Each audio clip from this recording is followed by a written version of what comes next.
Classic League Podcast time!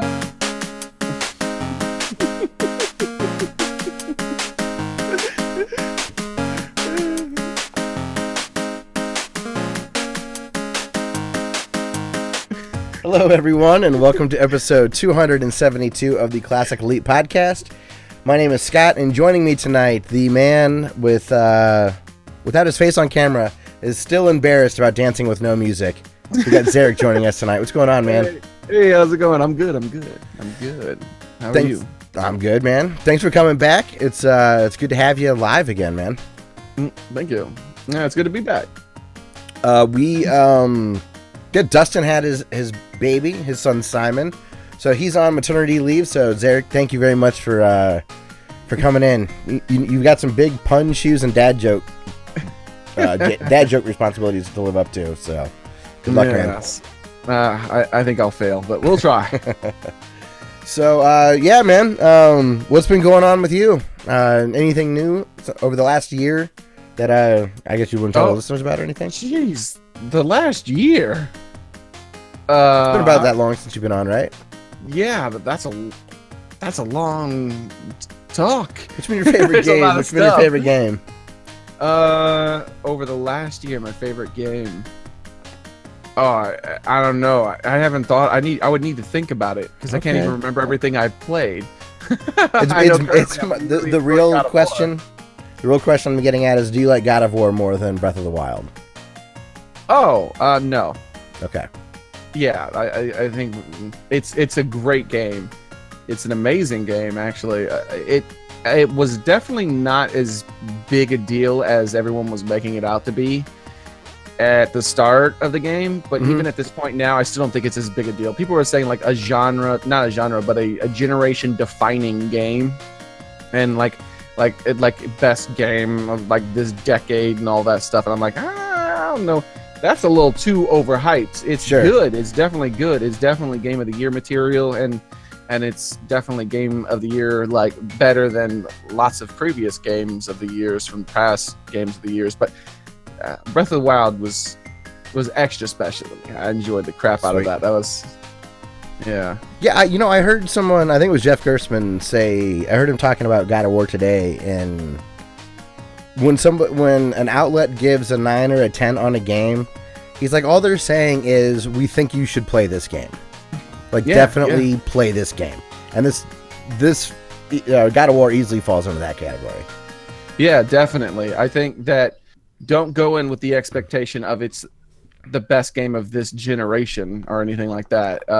Not to say it's not excellent. You might think it's the best game yourself, but the hype that it had was just ridiculous compared to what it is. It's just a really, really good game. I'm enjoying it a lot, but it's been sweet. I the hype got me, so I did the pre-order so I could get 10 or whatever bucks off Amazon, and I don't have any sort of buyer's remorse. I really like it a lot. But yeah, generation defining, I don't know. It's a wonderful like adjustment of that franchise. It still feels like God of War. But I don't think it feels anything like God of War, but that's me. I just beat God of War 3 2 days before. Oh, okay. All right, God of War 3, all the God of Wars, they were spectacle fighters. They're all about big, flashy things, and then on top of that, we're going to send hordes of you're supposed to feel powerful by them sending hordes of enemies at you, and you got these giant chains and with swords on the end of them, and everything's dying in waves. And yeah, that was more along the lines of like a platinum game. Sure. And okay. If they made God of War 4 like they made the old God of Wars, I think personally it would have just been a good game. I don't think people would have made a big deal about it, because I think Platinum Games does God of War, spectacle fighters better than they ever did. Like it's for me, I guess what I mean by it feels like I just feel like a badass. Like I feel super strong. I feel really fast. I don't know. It's just. But I'm not a God of War connoisseur. I've only really played a lot of the Vita ones, so. Oh, I guess I feel the opposite most of the time. I feel strong, but at the same time, I feel kind of weak because I'm doing something a little different with my playthrough than probably anybody else. Like, I didn't pump the difficulty up to the hardest difficulty like I'm sure a lot of people do. Or, well, not a lot of people, but a lot of people who want a challenge. Because I feel like it's going to unbalance the game. I can guarantee there's going to be super frustrating parts. Putting games on the hardest difficulty always unbalances the game. But instead, what I've been doing is the same thing I do in a lot of games recently. And that's when games let me bank my experience and play with it the way I want, I just bank it. I currently have, I think, over 100,000 experience that's unused, or is it? It's something obscene like that. Wow. I think it's like I'm always broke. I spend mine right away. Maybe chat can tell me. I can't remember. Is it 100,000 experience? I think I have, and then like 1,000,000 gold or something like, or 1,000,000 hack silver or something obscene like that. No. It's not 1,000,000. It's like 500,000 hack silver, some obscene number. That's I maybe more. I don't know. I'm not using it. I'm just not. Or maybe it's 50,000 experience and. No. I went over 50,000 a long time ago. Yeah. I could just go back and watch the stream real quick, but yeah, it's some obscene number. You can go back and watch it. But yeah, and so what I do is it's really awesome because you level up your armor and stuff instead. And wait one second. He's sneezing. But no. But because of that, because you're leveling up the armor and the weapon and stuff like that instead, then you can have multiple armors. Then I'm the type of person who does a lot of exploring. Like, I did a crazy amount of exploring. I don't think my streams are personally very amazing to watch compared to probably some other people, because I'm very thorough. Like, my streams are probably very informative because I think I might 100% the game in like one playthrough, like I did God of War 3. And it's I'm very thorough. So I'm finding all kinds of stuff, and I'm getting into areas where I don't think I belong. And so then I'll buy and level up a set of armor, or craft and level up a set of armor so that it feels right to fight through that area. And then after I'm done and I go into another area, it's like, oh, these guys are too weak. And then I switch out my armor so that I'm normally anywhere from 2 to 4 levels below whatever I'm doing. So all the monsters I'm fighting are always either yellow or purple. They're always way too strong for me. Have you done the thing I think it was Polygon I saw recommended, turning the HUD off and putting it into immersion mode? Have you tried that at all? No. It's very fun. Now, there's a custom setting where you can briefly touch the touchpad. Like, you don't have to click on it, just tap it. And it'll quickly flash the HUD for you, whatever you would want. So if you want to know, like, your health or the boss level or whatever. But it's really sweet to play without the HUD on. I've been shocked at how much I like it. Yeah, I'm pretty sure it's Polygon that recommended doing that. You should give it a try. I might try. How do you tell how much health you have? You don't, unless no. There's some granularity. You can select if you want that to stay on, but everything else turned off. You can do that. Because I was about to say, because it wouldn't be possible at the difficulty I'm playing it on. Like some of the with that, it's ridiculous. Like I quite frequently was facing enemies that would one shot me. So then my goal is basically to level up to the point where if he's a bigger type enemy, as in one of those travelers or something. You fought travelers, right? They kneel down, and they're kneeling normally before you fight them. You'll see some dude just kneeling there. Are they like rock type guys? I'm only probably... No. Those are called ancients. No. I'm probably at chapter 7. I am... There's chapters? Well, kind of. I mean, if you look at the 7th, like, yeah. So I where I'm at is still relatively early. Let's say that I'm just able to explore a lake. Oh yeah, that's much. Yeah. So I'm like, story wise, maybe right at a third of the way through. Oh, I didn't know that was that. Maybe I'm at the very end of the game then. I don't know. But surprisingly, I'm with you, man. I've actually, I'm not much of an exploring type. I like linear stuff. Which is probably why I like this game so much. But I've actually taken the time to look around. and do some exploring. And I've really enjoyed. It hasn't felt like long quests. It seems to be quick to get around places when you are doing the exploring. So I like that a lot. It really fleshes out the relationship between Kratos and his boy, and it does, and it explains the lore. Like it makes sense why the conversations are happening. Oh man, like speaking of lore and informative, like I'm telling you, my streams probably, like I said, aren't the most exciting to watch in there, except for some of the fights, because the fights are a real uphill battle. But sure, as far as like knowing things, I'm probably not missing a single thing as thorough as I am. And then on top of that, every time there's a word, like I wasn't doing it at the beginning, but then I got to the point I was like, all right, I'm sick of all these dang names and words that I haven't never heard before. So I started Googling it, and I have like a doc now with all the weird characters for all the things saved. So I can copy paste that so I can spell it out exactly like it is. And then on stream, I'll read out what like wiki or whatever website I can find says about it. Like I even have a website that I favorited here called Old Norse Dictionary, and it has a lot of like a huge list of words and their definitions. Dude, that's rad. I knew they were naming wise relatively accurate with everything. As far as how close they are staying to the true lore, I don't know, but it's pretty interesting, because I've learned some very interesting things that I don't think the game is probably going to get around to telling you. Just through doing that and understanding what that character is lore-wise, I'm like, oh, that's interesting. And then other things that it might lead to. Like one example, while still not spoiling anything, is that there was a character in the game whose name read out, and it may or may not be, I don't even know, but I'm almost certain it's not related to Kratos. But there was a character whose name, they didn't really elaborate on it. They just said the character's name, and then in the stuff you pick up and read on the walls and all that, and it talked about him and what was going on. And then when I looked it up, I found out that guy was a minor god in like the Norse god pantheon, like the Aether. Okay.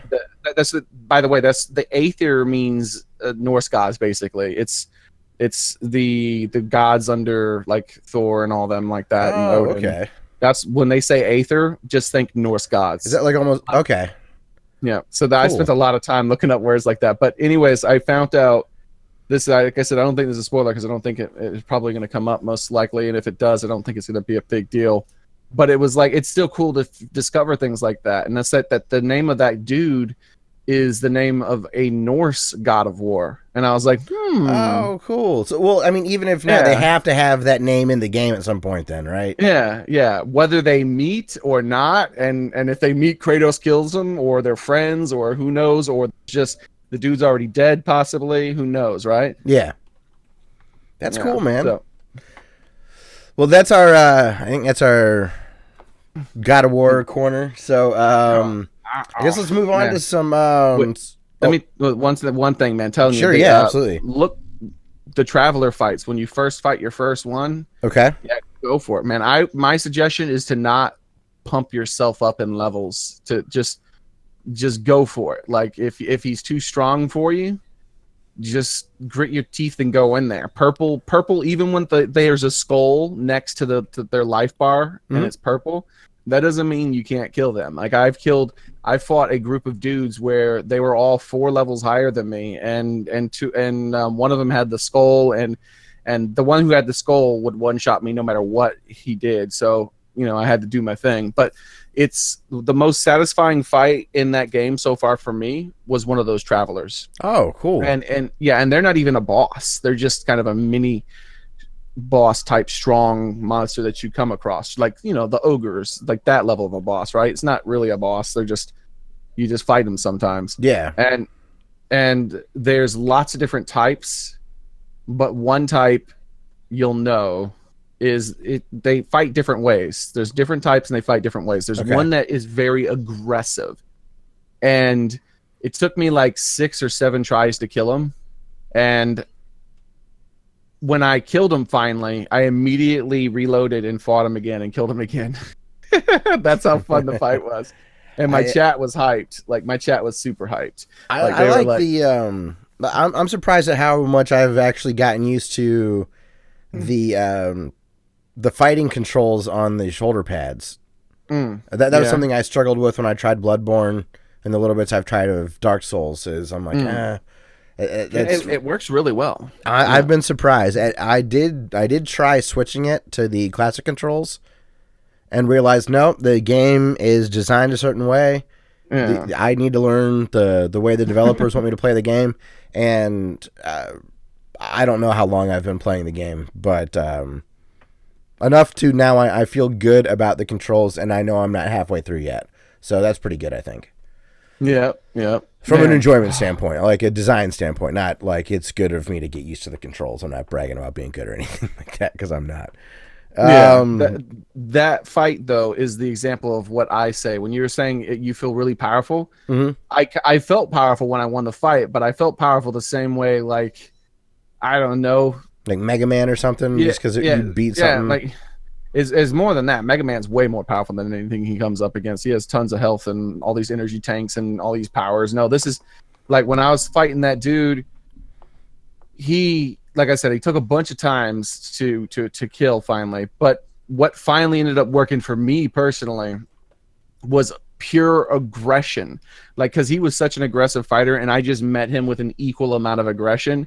And every single time he was doing something, I would dodge perfectly with invincibility frames or parry perfectly and do all these things. And I was just in his face the whole time as he was just trying to pound me down the same way the whole time. And it was just super, like, there was so much energy to it. It felt really good. Like, that was that right there, like, made me like the game. I was already loving the game, but that made me like it even more. That was such a satisfying fight. You sound like Johnny Lawrence from Cobra Kai. Yep. But no mercy. But yeah, he was so hard, man. He was so hard to beat. And now, like, I could beat him. When I went back and loaded it, I beat him first try when I reloaded, and then I reloaded again today, because this was 2 streams ago. I reloaded again today and beat him again today, first try again. And I guess this is like I've gotten good with his patterns now. I know it, you know. And so it was very much like a Dark Souls type of boss fight, like fighting what I was about to say, Artorias. Is that his name? Artorias. This guy from never mind, you wouldn't know. It was this guy from the Void. He was like a hero or something like that. I don't remember what his name is, but yeah, it was really awesome, really fun, and I'm enjoying it, definitely. Cool. Yeah, the combat is more satisfying than Zelda for sure. But in the way I play it, I imagine I have gone in an area where my armor is way too powerful at first, and then it was like a joke killing everything. So I was like, But now that what I do is I just immediately switch down. If I see an enemy and they're like level 3 and I'm wearing my level 4 armor, then I switch down like to much weaker armor. You won't give yourself any break? Yeah. No, it's so much more satisfying that way, and it feels like it's supposed to be played that way, in my opinion. The way the dude, because you're not fighting 100 monsters at once. You're not fighting hordes and hordes of guys. You're fighting like 3 or 4, like 1, 2, 3, 5 sometimes, and then that's like, whoa, this is too many people. I'm being overwhelmed, you know. And then there's crazy amounts of positioning that you have to keep track of and stuff. It's really satisfying. Yeah, absolutely. So, all right, well, let's move on to some news this week. First up, thanks to Dumez, he sent us a quick heads up about the new Humble Bundle. It's Sega, and you pay what you want, and you can get the Mega Man Legacy Collections in there, Sonic Generations, which I think is excellent. Oh, yeah. A Monkey Ball game, Dead Rising, Crazy Taxi. So, Dead Rising, Crazy Taxi, Dust Force, which I'm not familiar with, and Monkey Ball, Banana Split, or just pay what you want. And then it's $12 to also unlock Resident Evil 1, the HD remaster, Mega Man Legacy Collection, Resident Evil Code Veronica, Alien Isolation, Binary Domain, which I'm not familiar with. It's a PS3 game, and PS3 Sonic Generations.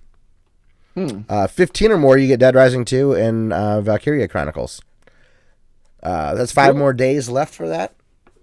It's a hell of a bundle, I think. $12. Yeah, it sounds like it. Like I know one of those, the Resident Evil game. Actually, Angela from one of my subscribers bought me that Resident Evil HD remake. I plan on playing it sometime. Yeah, it's good to Angela's in the chat. Good to see you. It's been a while. Yeah. So, yeah, that's cool. So, Dumbass, thanks for the heads up about that. There was also a good Humble Bundle. It's gone now, but there was like a good software, like Sony Vegas Pro 14 and some music software. A couple weeks ago, which is cool.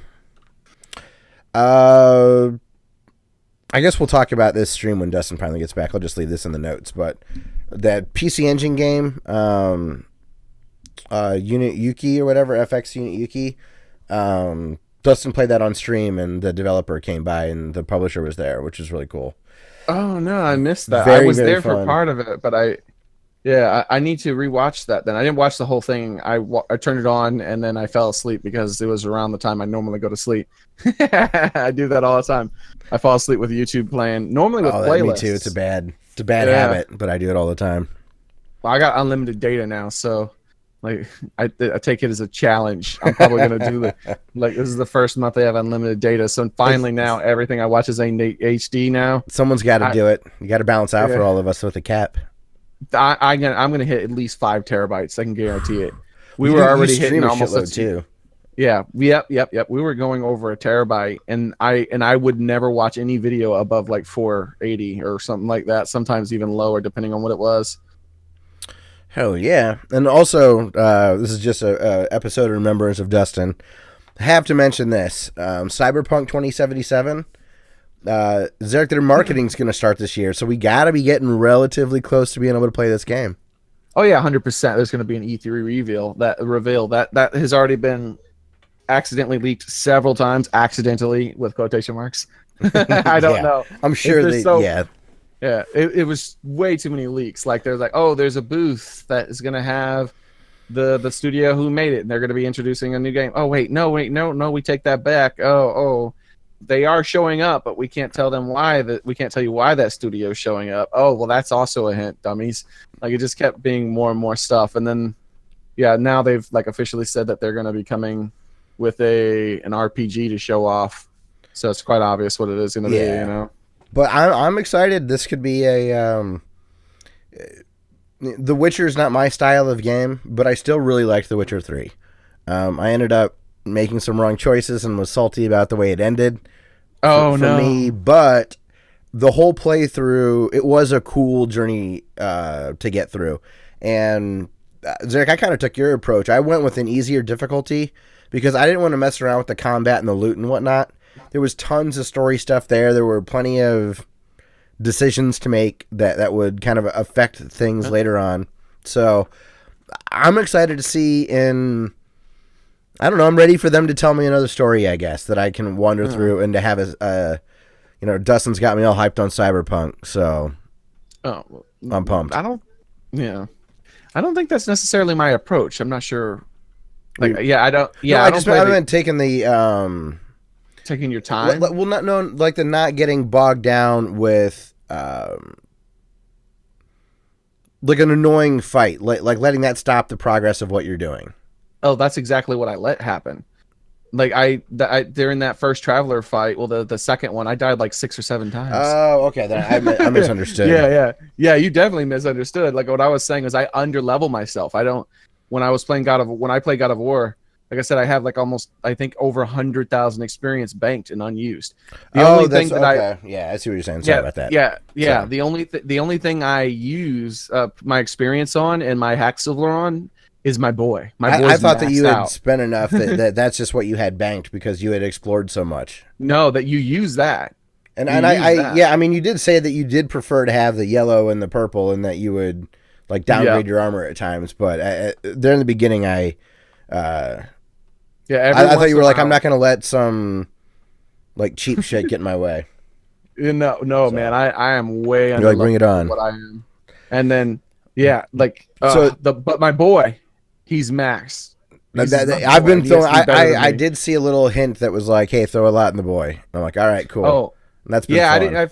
Yeah. Oh, let me actually describe that one less little thing. Something I discovered while playing today that I noticed. I'm almost certain they have it in this game. This is one, and I talked about this in the stream for a little bit. Was I noticed that Kratos compliments the boy, right? Mm-hmm. And I leveled up much differently than other people.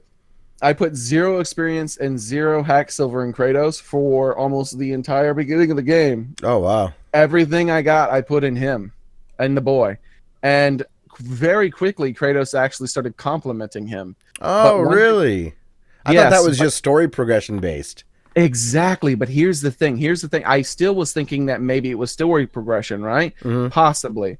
But then today, well, not just today, but yesterday a bit too, I've stopped using him as much when I get into an area that isn't very powerful, because he's so powerful with his attacks now. Oh, did Kratos say that he's not getting good anymore or something? No. It's because he'll make the fights trivial. Okay. Like, Kratos will compliment him. He'll throw him tons of compliments. He's like, "You are improving a lot, boy. You have much potential." Things like that. But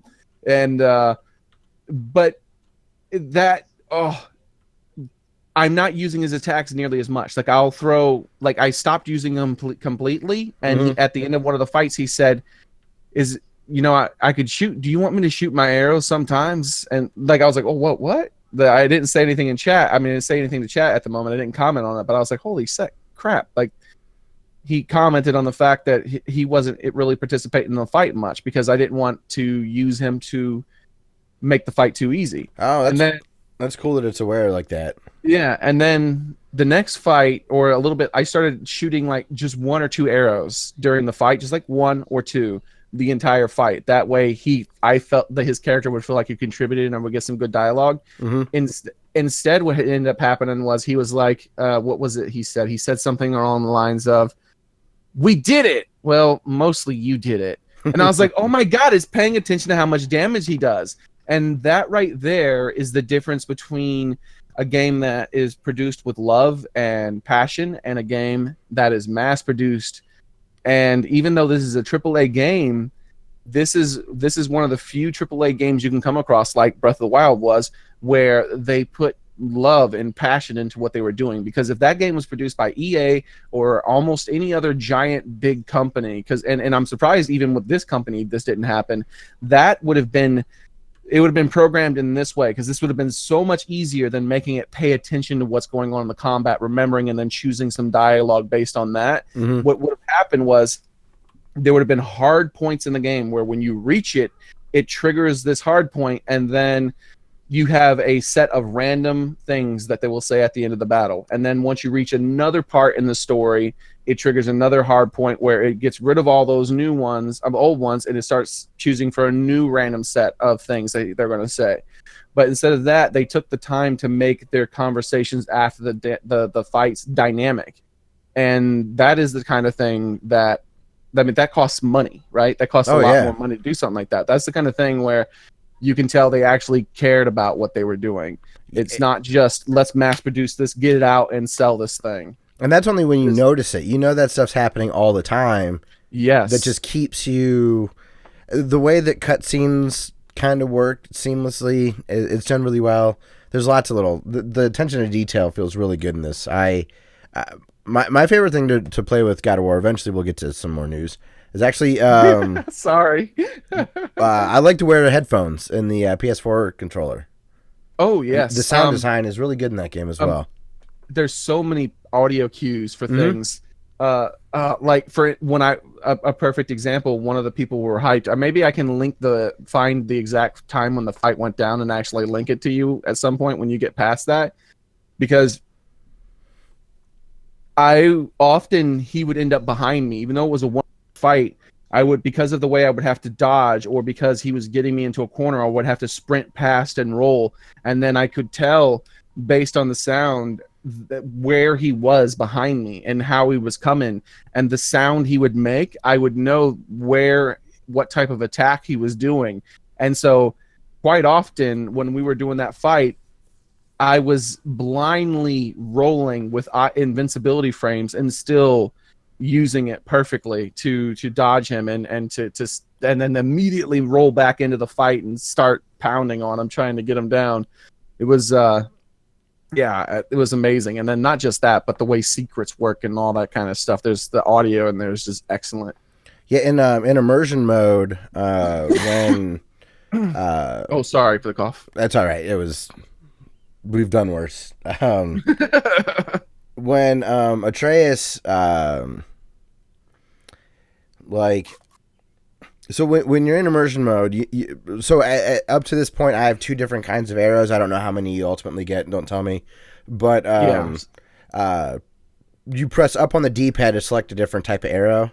And in immersion mode, you can hear a slight difference in the sound to let you know which one is selected from that you have ready to go. So Yes. even that that happens, and even it when just you're picks not up in immersion. like I just know it just makes so much sense, even though it's just very subtle, the difference. The game knows that our brains will pick up on that quite well. It's really cool. So yes, it's just sound very design is excellent there. experience. Yeah, it's My main criticism, I can only really come up with some little criticisms too. Like there's one enemy where I feel like there's a thrust attack that it does with a hammer, where the hammer's hitbox extends slightly past the visual range of the hammer itself. There's a few little things like that, but I think that my main criticism of the game is the options menu and how there's quite a bit of spoilers in the game and the way it displays the options menu. Like, that there's multiple arrows, right? Let's not I've not explored, so I don't know what you're talking about. Well, no, this is just based on what you said from here, so I'm not telling you anything that you don't know. Okay. And so when you first have Atreus, you just have a bunch of question marks, but on the right you can make his arrows a little bit more powerful, right? And then there's question marks below that depending on what level of your bow. On the left it says magic abilities or something like that, and it's like, wow, what the hell? I gotcha. It's all locked with nothing but question marks, but you just told me Atreus is going to learn how to do magic. Yeah, that's a huge spoiler. Yeah, I agree. And it's not just that. I could go way deeper into it because my mind's a little bit more crazy, as you can tell. Like I'm looking up the names of the monsters and stuff like that. So my mind's a little bit more crazy. So pro tip: stay out of the options menu. Don't do immersion mode. You might ruin the game for yourself. I'm wrong. So, all right. Next up, Valve bought game studios. Xearrik. Valve says Gabe Newell's been out there saying that they're gonna publish games again. That they're actually going to put games out. And they bought Campo Santo, who did Firewatch, and they have Valley of the Gods or something is the name of the new game that they've had in development. Yeah, In the Valley of the Gods. In the Valley of the Gods is a cool trailer. I remember seeing that at an E3 a year or two ago. Firewatch was well received. I didn't play with Firewatch, but very interesting that Valve is acquiring a studio. Yeah, I didn't hear about that until just now, even though I did look over the show notes. For some reason I blanked that out, I guess. You didn't want it to be true. No, you know what? That makes no difference to me whatsoever. That almost feels like it's a way of them just trying to placate all the people who want, these people at Valve, like especially, the guy, he's a billionaire. Mm-hmm. And so maybe he's just tired of people annoying him about when is he going to release a new game. So he just threw some of his billionaire dollars at a studio and said, studio, make game for me. Just because they have a studio doesn't necessarily mean it's going to be a Valve game. You know what I mean? Yeah, they are doing some other stuff. There's some VR things that are supposedly coming together, and there's that Dota 2 card game they announced. Supposedly. Card games, yes. I know. Hey, look, you did say he's a billionaire, right? It's not like he doesn't want to stop being a billionaire. Dota card game, I think, will do really well.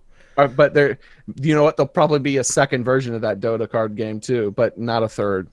Not a third. But very nice. GameCuber says, personally, I think Valve is buying a game studio so they address to the funnel. Oh, to funnel all the hate mail. Basically, he thinks the same thing as me. Yeah, look at that. He thinks the exact same thing. Just to placate these people. Yeah, give them something, pacify them a little bit. But I'm sorry.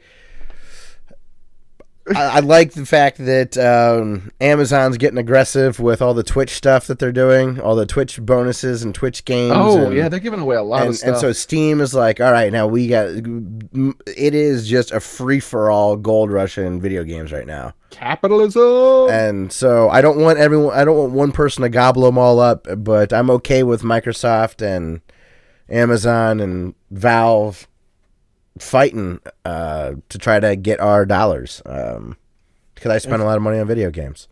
If only we could see this with ISPs in America. Oh, it would be so great. Right. Actual competition. Amen, dude.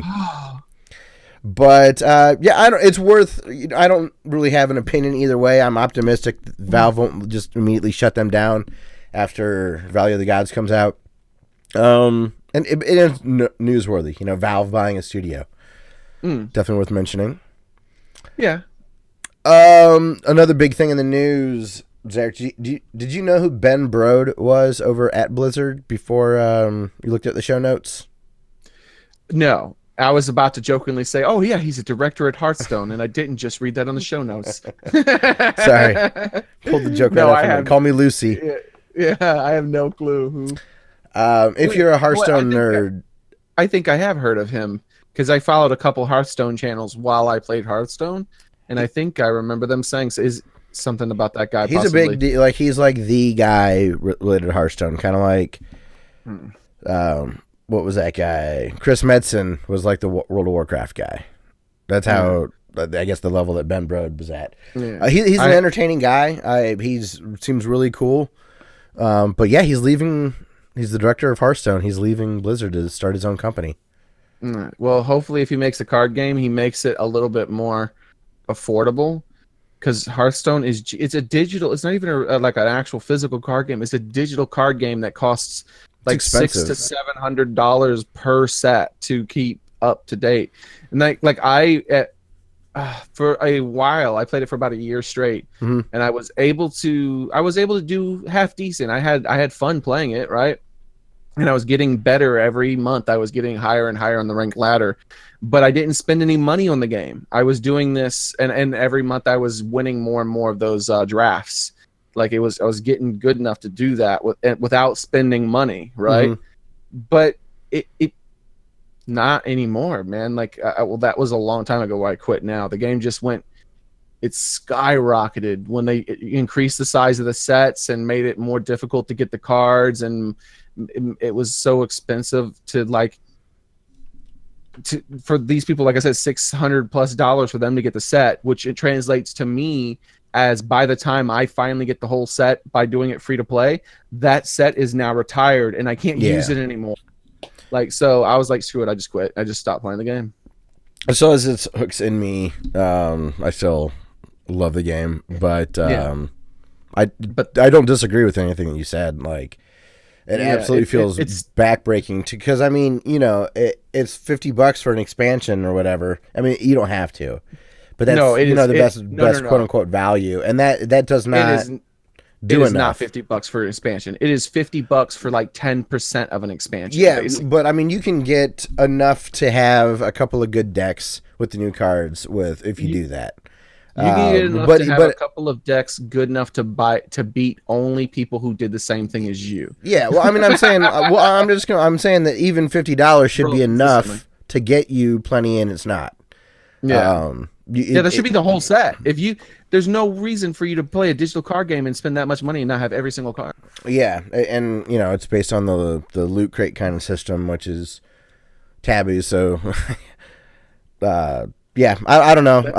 It sucks. It is too expensive. I absolutely agree. And there is no confirmation that he is going to make another card game in any way. He said we might make games. We don't really know what we're going to do. Well, so he's just, kind of a rock star in the gaming world. So he knows his brand is big enough where he can start something and get funding behind a project. Yeah. Yep. So. Yeah. What I was saying is it's like a. So don't get your hopes up. I'm saying is for him to make a cheap, good Hearthstone. Oh, I don't know. Like I was basically trying to express the fact that I think that the game is amazing. Like the only thing that's bad about the game is probably something he had no control over. The pricing. right? The actual game itself was very fun to play, and if it wasn't such a burden to keep up, like I would actually try to play. I would still be playing it now, but yeah. So I look forward to anything he produces. Like if this guy was like the main guy in charge of getting Hearthstone as good as it is. Oh yeah, I'm definitely gonna pay attention to him, and he's a big enough name. Like as soon as something is announced tied to him, it'll be on Kotaku and Polygon. It'll be big news. So, Ikaruga, did you ever get into this on Dreamcast, Xearrik, or the arcade?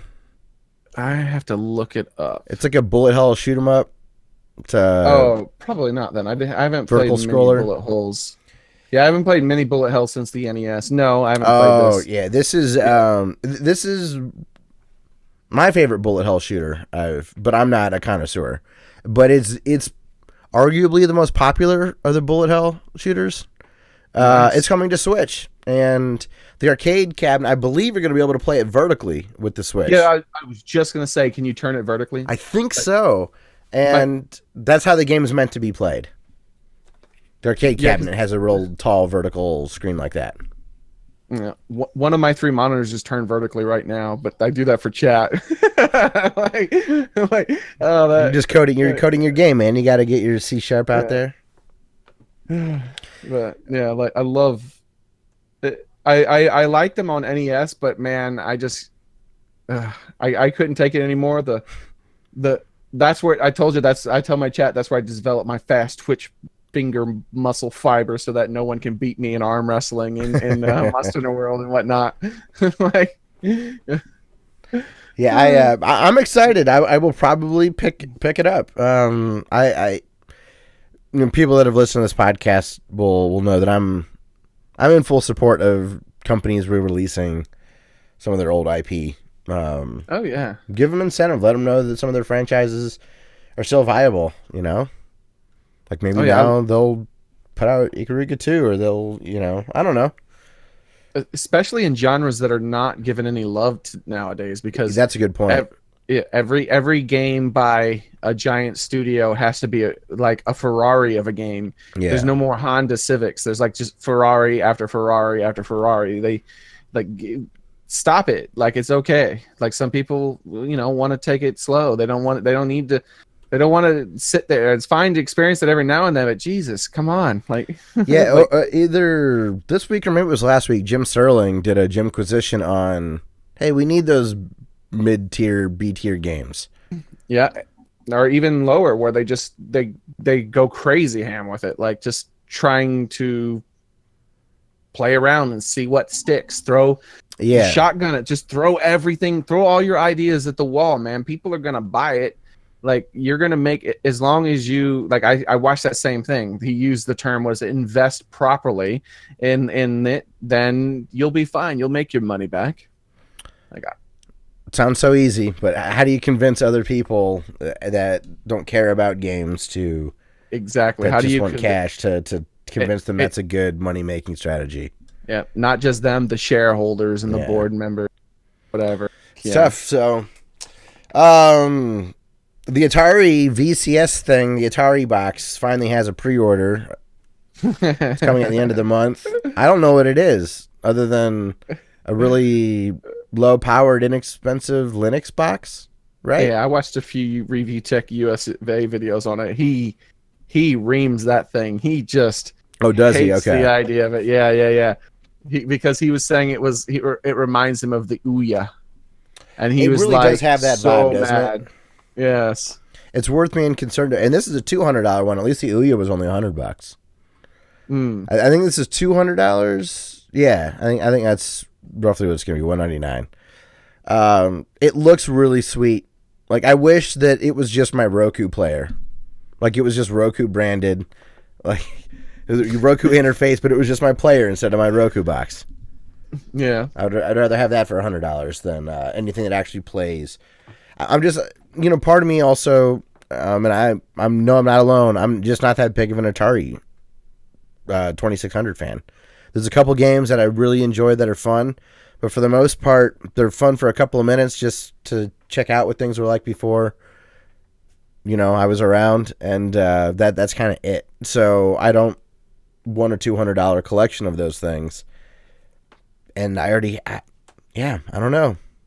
It's probably just going to be an emulator box, right? Since it's a Linux thing, everyone's going to get it. Maybe they'll be running Dolphin on it, so people will get their Wii U games and GameCube games on it. Yeah, I mean? Yeah. And as far as like a classic Atari games go for me, my childhood was a bit different than most people's around that time, so I never got to experience any of that stuff. The NES, like I saw it, but I wasn't allowed to mess with it, and it wasn't until the NES where I really was able to start playing consoles. So I have no fond memories of those games, and they are so primitive, and that like I could see the value in them. Like there's definitely value in games like all the way back to table tennis or whatever they called it, right? Games like that. But, yeah, of course. But there are other games that do it better. You know what I mean? Like, so I'm just not interested in playing any of those old games. Like I would be interested in playing the NES ones mostly for nostalgia. But I feel like just the NES had they've got plenty of games that still hold up really well today. Whereas I think Super Mario will hold the attention most likely of a 5 to 10-year-old longer than pretty much any Atari game would. Yeah, I actually think Atari actually might be okay for kids. Like if you start your kid out when they're really young, like a 3-year-old or something like that, on playing Atari games, I think that might work because they're because they're really simple one-screen games, and as long as you're not putting on those brutally difficult ones, that and there's a lot of flashy visual feedback when things are happening. It's really easy to understand. Where sometimes when you move up to the NES games, which I think are definitely timeless quite often because of the way the pixel art is and all that stuff, it's just a really nice thing. Sometimes some of those games get a little bit more difficult and complicated for a young person. Like you have to get a bit older. Sure. But I think that says quite a lot if, getting older is like 8 years old. Yeah. You know what I mean? So we're talking about the Atari is great if you're 3 to 6, yeah. It's like Elijah Wood in Back to the Future 2. It's a baby's toy. Yeah. So use your hands. Wasn't that also Tobey Maguire? Was he the other kid? Oh, I don't know. It might be those two, or maybe they were in something else together. But I think it might be Tobey Maguire and Elijah Wood that were the kids in the diner. That's ridiculous. I know Elijah Wood's one of them, but yeah. So, Atari, I don't know what it's going to be. It doesn't sound like you're going to be running out to spend $200 on an Atari box. Oh, no. If I was to buy anything with the box name in it, would be like a stream box. I've been thinking about getting one of those to help with streams. I think it's called the stream box. Fancy schmancy. Is that one of the Elgato ones that has like the buttons on it? Yeah, that looks sweet. Yeah, I thought about doing that as kind of. I would like a physical soundboard that I can plug into USB to run the podcast. I like even though it's a digital signal, I like the pseudo analog physical button press. I still like to play guitar. I still like to push buttons. So. Last in the news, we have an update on Bloodstained. Why don't you tell me about this? It seems pretty cool. And I have a question as well. By the way, it was Stream Deck. I messed up. Bloodstained. Oh, yes. Stream Bloodstained. Deck, okay. Yeah. Sorry about that, guys. That's okay. I guess I could replace the Xbox. So there we go. Because I don't own an Xbox One. If I was to buy anything with a box in it, would be an Xbox. So Bloodstained. What's going on is if any of you out there have pre-ordered the game, there's a mini game that they're coming out with as well, like a retro, and according to them, it's a retro style spin-off game. So if you have already did what is it called? There's a name for it. I don't remember what they call it. I'm brain farting. Like, could I pledge now? Oh yes. Okay. Let me go through that real quick. Like, because I didn't back it. So can I pledge it? Oops, I think that was my fault. Can I pledge and then get this bonus? or am I Yes. already SOL? Yes, you can definitely get the bonus now. It's May 14th is the last point at which you can finally do pledges, basically. So you have like 12 days from now, and Even if that's I'm it. not a backer? Yeah, if you're, Oh, yeah, that's awesome. it will be the last day you can upgrade your tier or add on additional tiers, which assume it means you can purchase more. If you can add tiers onto your purchase already, I assume a new customer can purchase tiers. Probably. And that, but this is an email to me specifically, so it doesn't have that. On May 18th, however, is the last day you can. I think it's a survey. I think they just call it a survey. Is the last day that you can change your survey, which will allow you to choose all the different things, like if your name's going to be in the credits, what it's going to say, and all those things like that. But there's a new additional thing added to the survey if you've already paid for it, and it's that retro spin-off game. You have to select what platform you want it on. So you got to check your emails and look for an email. If you search your emails, you can look for something called Fangamer, one word, Fangamer, and that'll come up. It's Fangamer Mailroom is the one sending out the emails.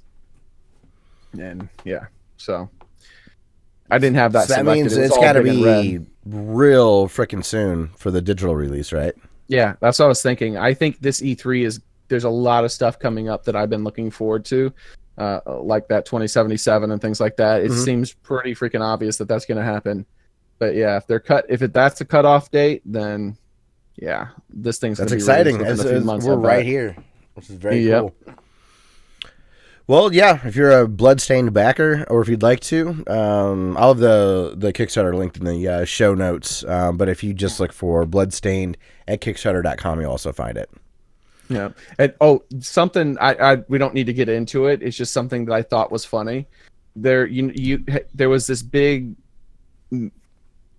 snafu. I don't know what you would call it. There was an uproar, not a huge uproar, but a significant enough one that I heard about it, about some game. I think it was called BattleTech, and the fact that they added a third gender to it. You could select they as a pronoun. Okay. Instead of he or she, you could select they and them. And Why was there an uproar? Because Was that not enough? No. The opposite of it, because the counterculture for the overly sensitive people has developed, and now the counterculture has become overly sensitive to this stuff. And so, so they pissed that they and them's even in there. Yes, but here's the thing: I got sent another survey by the Kickstarter. Hey Brian, yes, Xearrik is a cat. Like, for real, it's not just a meme. This might be it.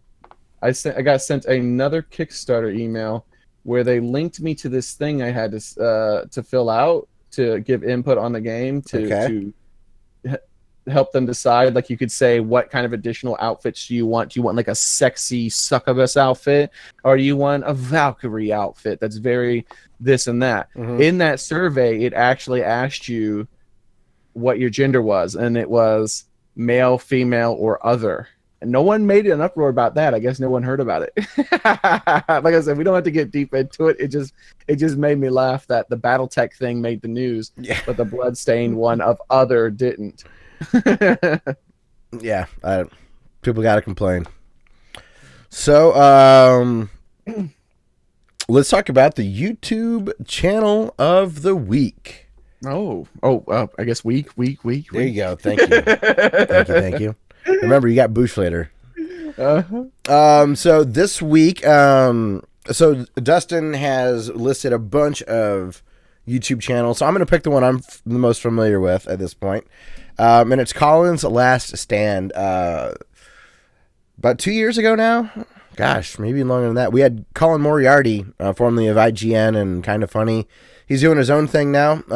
We had him on the podcast, so we follow what he's doing. And he started a video series called Side Quest. So he got back into doing some video game stuff. And Dustin is recommending Colin's video for the 10 most underrated video games of the last decade. So definitely would like to check that out, or have everybody check that out. And also, I do want to mention he's doing a podcast with his brother called Knockback, which is cool because it's a Castlevania reference. But it's he and his older brother, who's a good bit older, maybe like 10 years older, maybe something like that. Them talking about stuff from the 80s and 90s that they remember growing up as kids. And they've got a great rapport. You can tell they're close brothers. And it reminds me of my brother and I. We have a lot of fun talking about that kind of stuff. So not only is Side Quest the videos that he has over at Colin's Last Stand on YouTube, but the podcast Knockback with his brother is fantastic. They've done like what the Empire Strikes Back meant to them. They did a G.I. Joe episode. They just did Ninja Turtles. Yeah, lots of good stuff like that. Oh, they did a Twilight Zone episode, their favorite Twilight Zones.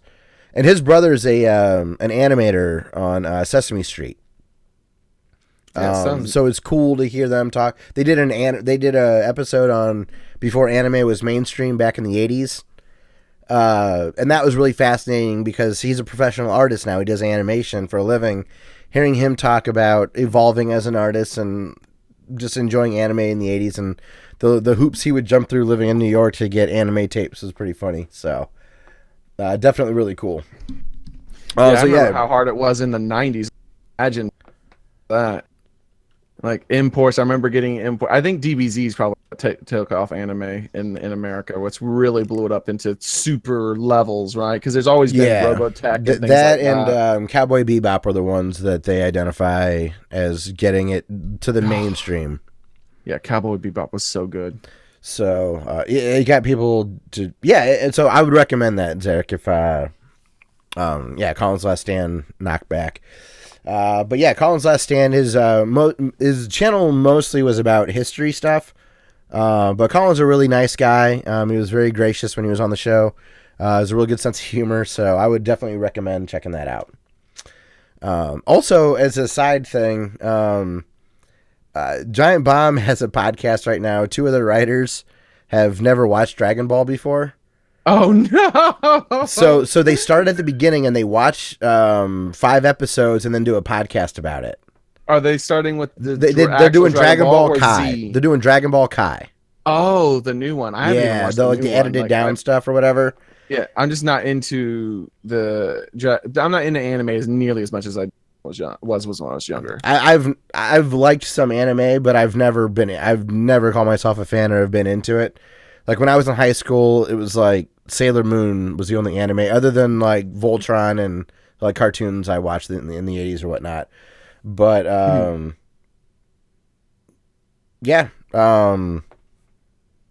forget what anime we were just talking about. I don't know. Either way, go check out that stuff. It's cool. I lost my train of thoughts. We'll get back on track. Yes. But yeah, he does a lot of U.S. history stuff too. So if you're interested in like he'll do like a video on amendments and stuff like that. He's really good. So cool. Yeah. So Xearrik, we've talked about God of War, so we'll remove that from the list for now.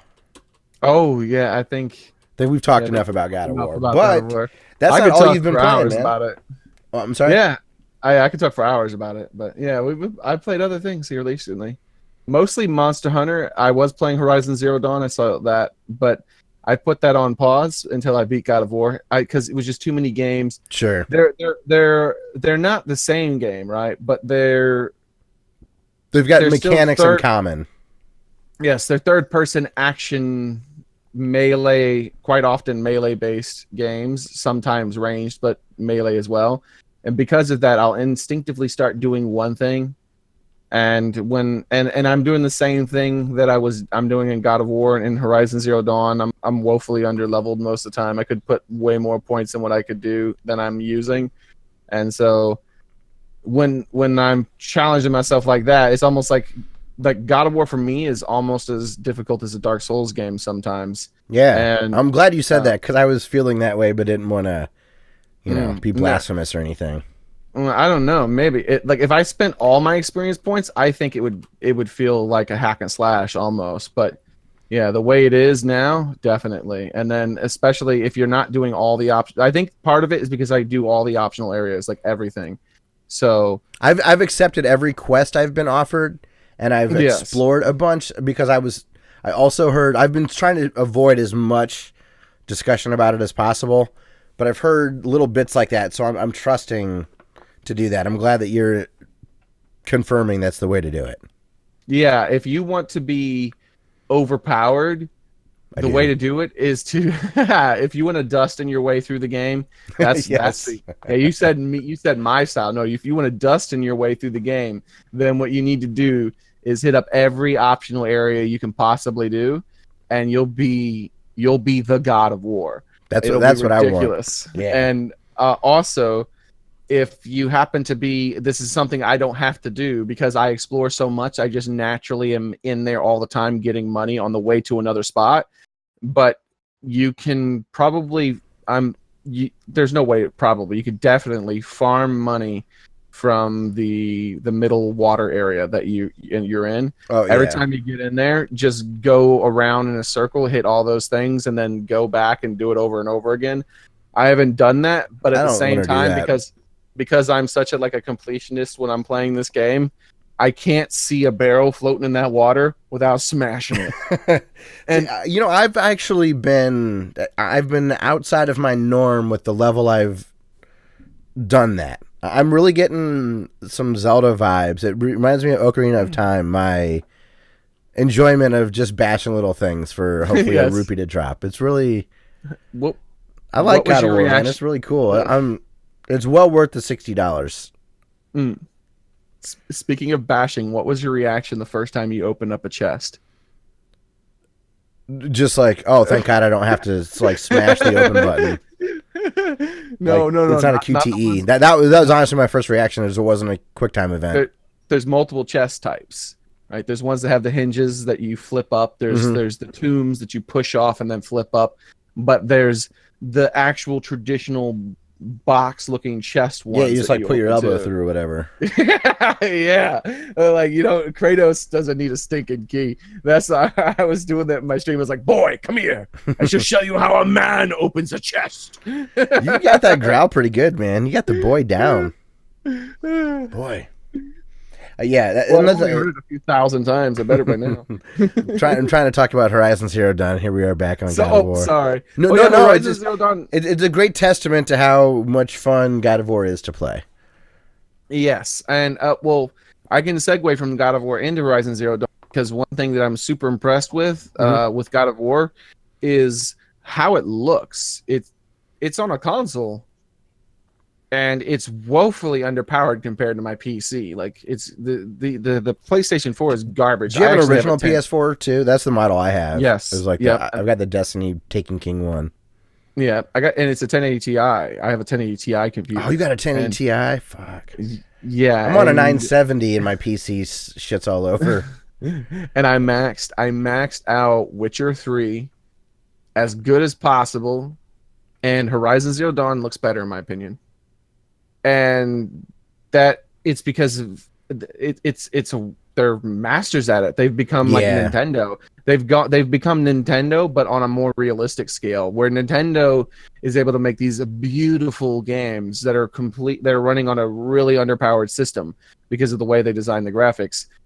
Somehow Sony is doing the same thing, but on a more realistic bent. It's Guerrilla on Horizon, right?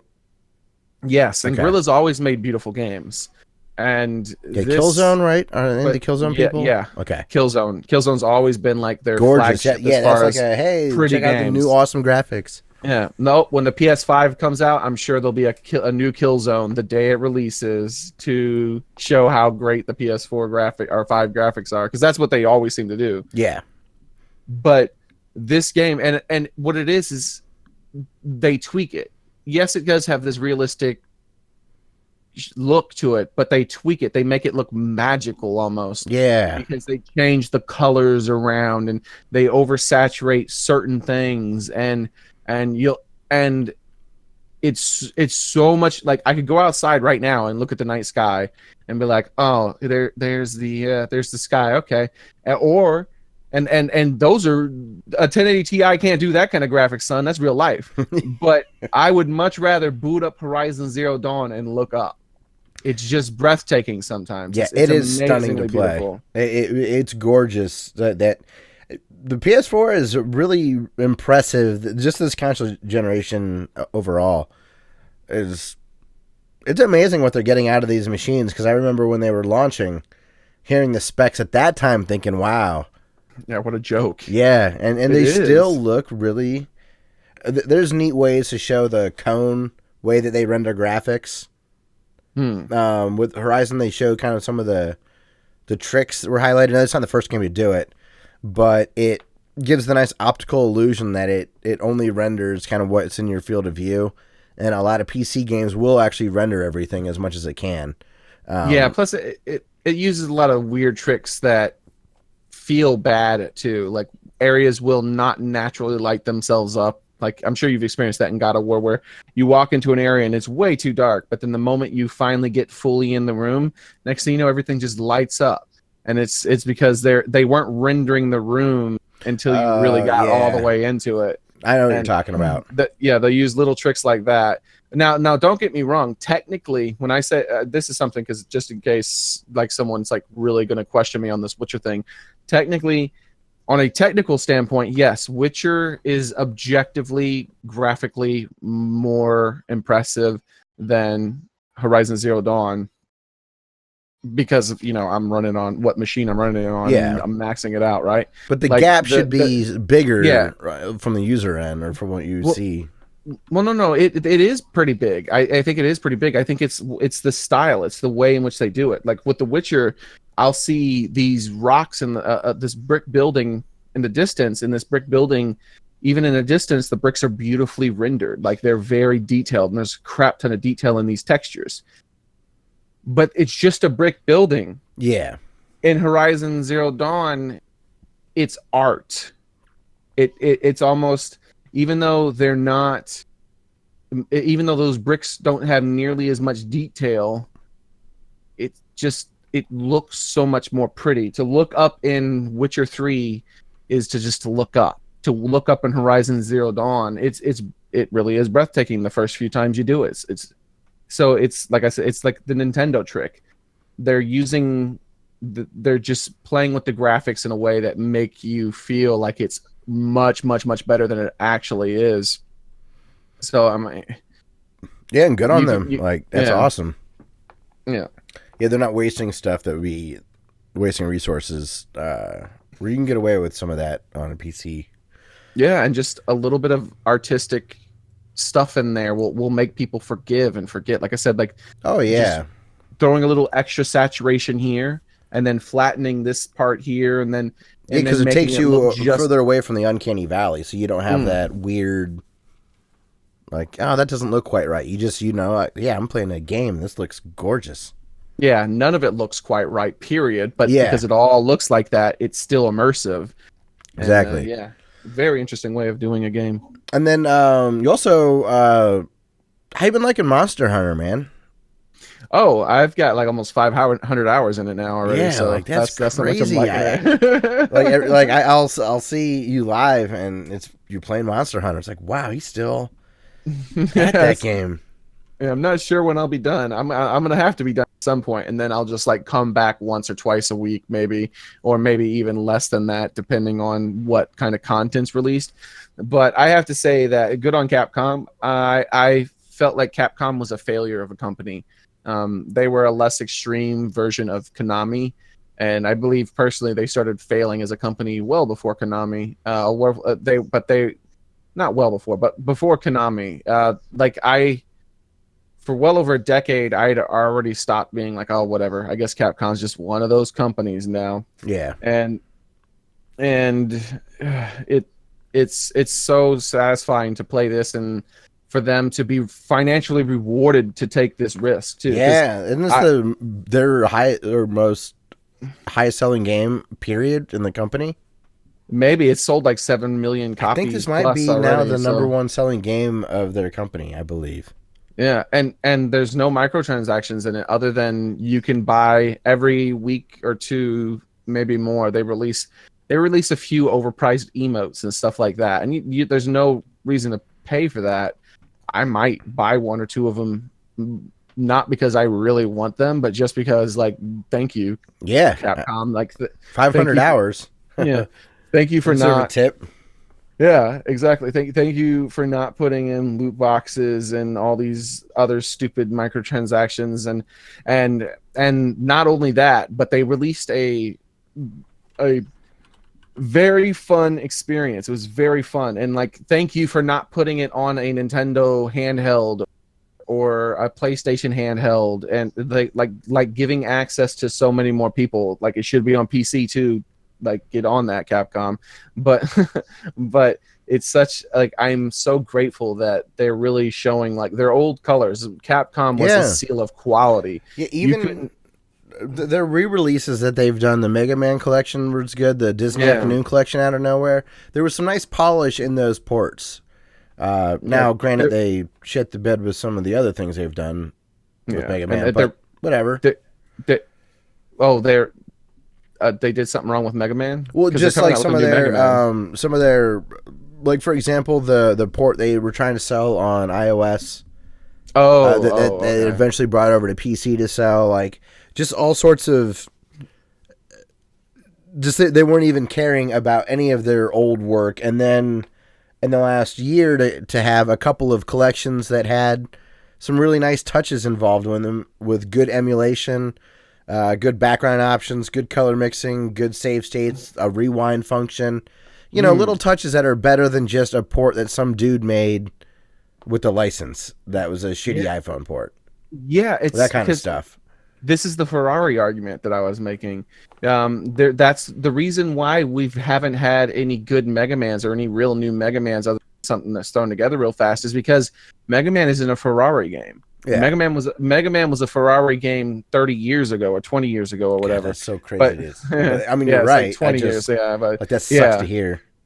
Yeah, Mega Man is a cheap game that you could probably put a studio of 5 people on and probably make some money. But who gives a crap about that? You need to be impressing those board members and shareholders or whatever, and put out another Ferrari that is going to not only make you $1 billion, but continue to make you billions of dollars without you ever publishing another game after it, like GTA or something, right? Like I would imagine the margins have to be low because these collections have sold well. That maybe there'll be some proof in the pudding to talk to some of those shareholders that you're talking about. Yeah, like, hey, we can subsidize some of this stuff as well. We don't have to be rushing out Street Fighter V to get it in front of Evo and piss everybody possible off.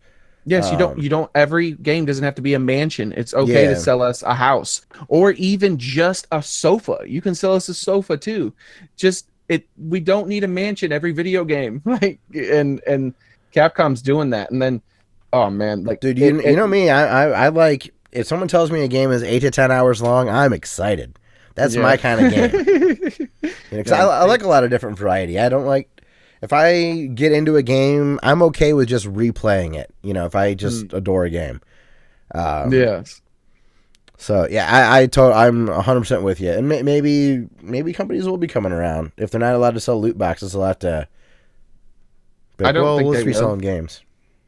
I don't think they will. I think Capcom's an anomaly that for them to come back. But I think maybe they scared themselves because unlike Konami, they didn't have like pachinko machines holding up the company, things like that, and insurance, and they nearly went bankrupt several times, and people were trying to buy out the company. So, like, I think they were scared. Like, they realized maybe we need to stop. Maybe we need to stop exploiting our customers and do the thing we used to do that made us who we were, and that's just make a damn good game. And next thing you know, it sells. Because people want good things. So glad that it sold well too, for all the reasons that you said. Yeah, and these kind of microtransactions in this game, like I said, the very few, they're not thrown in your face too. They're not on the screen ever. You have to go actively look for them, but they are thrown in your face in a more subtle way. Other people use them because they're kind of overpriced, in my opinion, like $4 for like a few different emotes, kind of a thing. But I think that actually pays off. I think that's probably a good pricing range because when you spend $4, like I haven't bought any, but if you spend $4 on a dang emote, you're going to use that emote as much as possible. Yeah, you're invested, man. And then I'm like, that's an amazing emote. What how do I do? Oh, damn it. Like, and then you want it. Yeah. But I don't care. Normally that I don't even like that kind of thing. But the difference is that they're not releasing new content, and that new content is just paid emotes and paid content. Every week there's rotations in event quests and whatnot, and sometimes they're small, and then other times they're massive. Like they're doing this event for the past couple of weeks called Kulv Taroth. Now this event isn't just you go in and fight a new type of monster and get a new outfit, right? Because that's sometimes it is. It's like, oh, we'll take the T-Rex style monster that you were fighting previously that can sometimes be a little bit bigger than normal and a little bit smaller than normal. Oh, we're going to make him almost twice the size he normally is, and that's the event. You fight him, and then when you beat him, you unlock Aloy's outfit from Horizon Zero Dawn in the game. So it's like, okay, that's cool. That's some interesting stuff. So they keep adding all these new outfits that you can get, and it's all free. But and then even when they released Ryu, the outfit, you could actually look exactly like Ryu. However, I was disappointed in that one because you had to have save data from Capcom's Street Fighter game, and I was like, oh man. And I was like, this is the first thing they've released that is like actual physical stuff that I can't get hold of other than just like an emote. But then like 3 weeks later, it was released, like it was just like early access. It released for everyone else. Well, that's cool. Yeah, exactly. It's like, very consumer friendly, and considering the market the way that it is now, like microtransactions, you know, like you said, they have to be in for shareholders and whatnot. So I'm glad to hear they've handled it pretty reasonably, I guess. I know you want to move on probably, but I just want to do this Kulv Taroth thing, right? Oh yeah, so sorry. This is a beautifully rendered monster. If you guys haven't, if you've seen Monster Hunter and you haven't seen this particular monster, look it up, Kulv Taroth. And if you haven't seen it, like any Monster Hunter, it's still amazing to look at. She's this giant dragon. They call them dragons even when they don't have wings. Game, they're wyverns or dragons or whatever. They'll call them all kinds of different things, but she's just this giant golden dragon, and she's not just golden colored. She literally has, and when I say giant, I mean like massive size, like not quite Godzilla size, right? But she's not like Godzilla where you're hitting on her toe and that's all. It's more like you're about all the way up to, if she was a human and she stood upright, you would be up to her ankle. Oh damn! Okay. But she's on all fours. So, but she's this massive. That's massive for Monster Hunter, though. Yeah.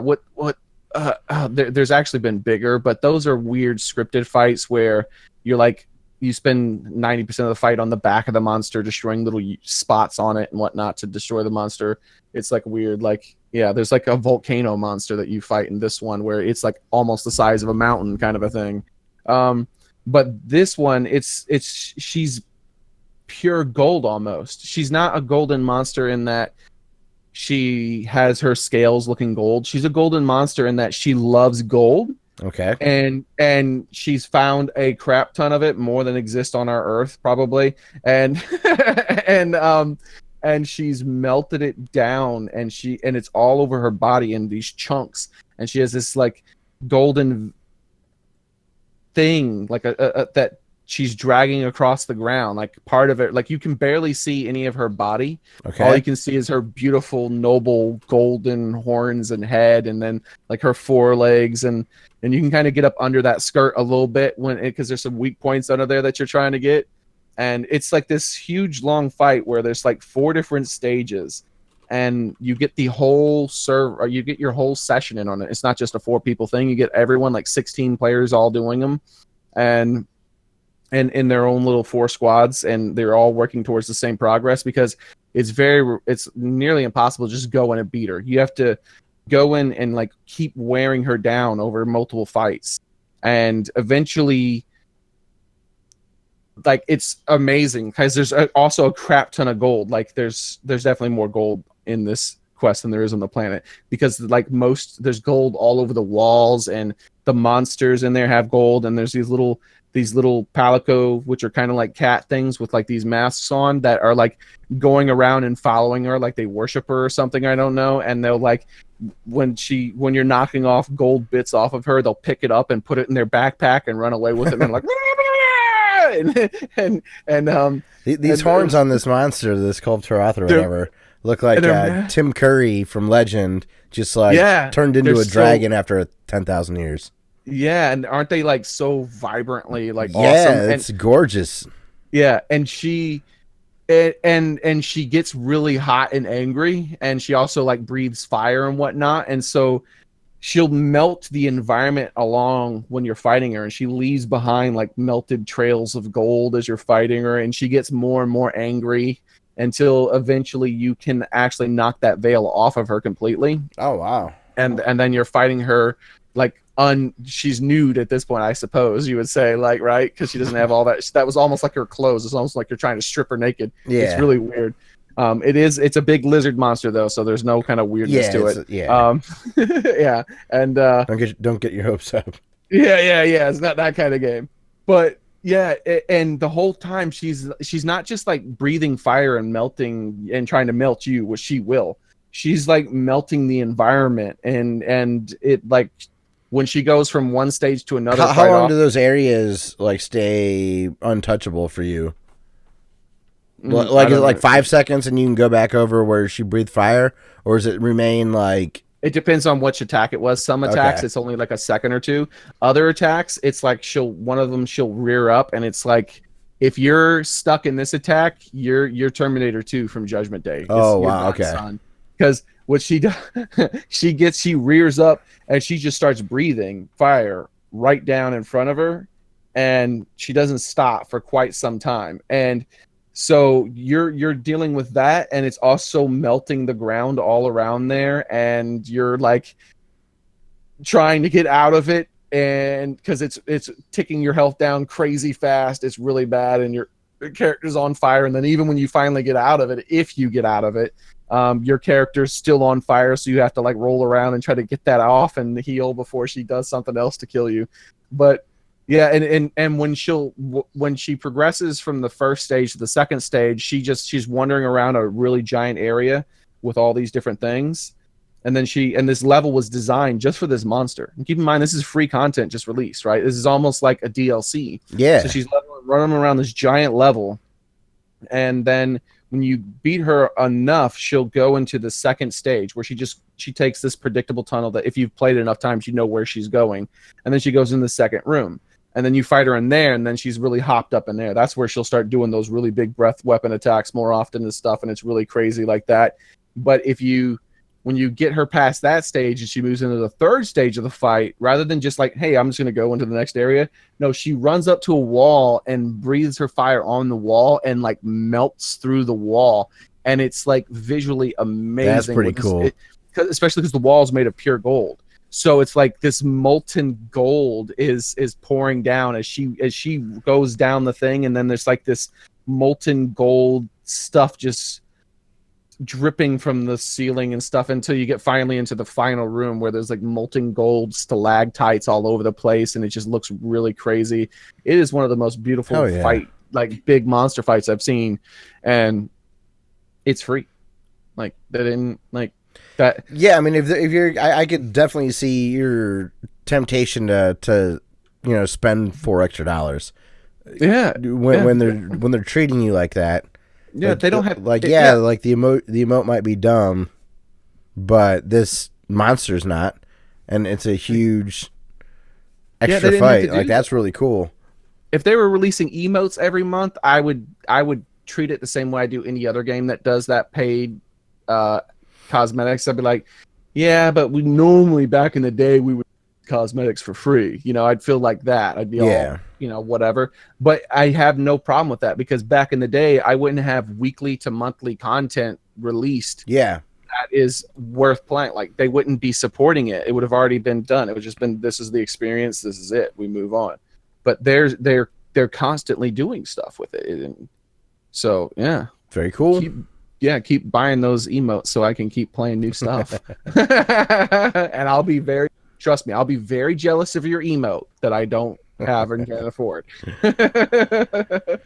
Well, good deal. Well, any other stuff that you wanted to chat about before we kind of get into the final stretch of the show? I think we're pretty good. We're probably going on pretty long. I'm rambling. Sorry. No, we're all good, man. I'm gonna make up for it here. We've already talked about God of War enough. The only other game I've been playing a decent bit of is Rocket League.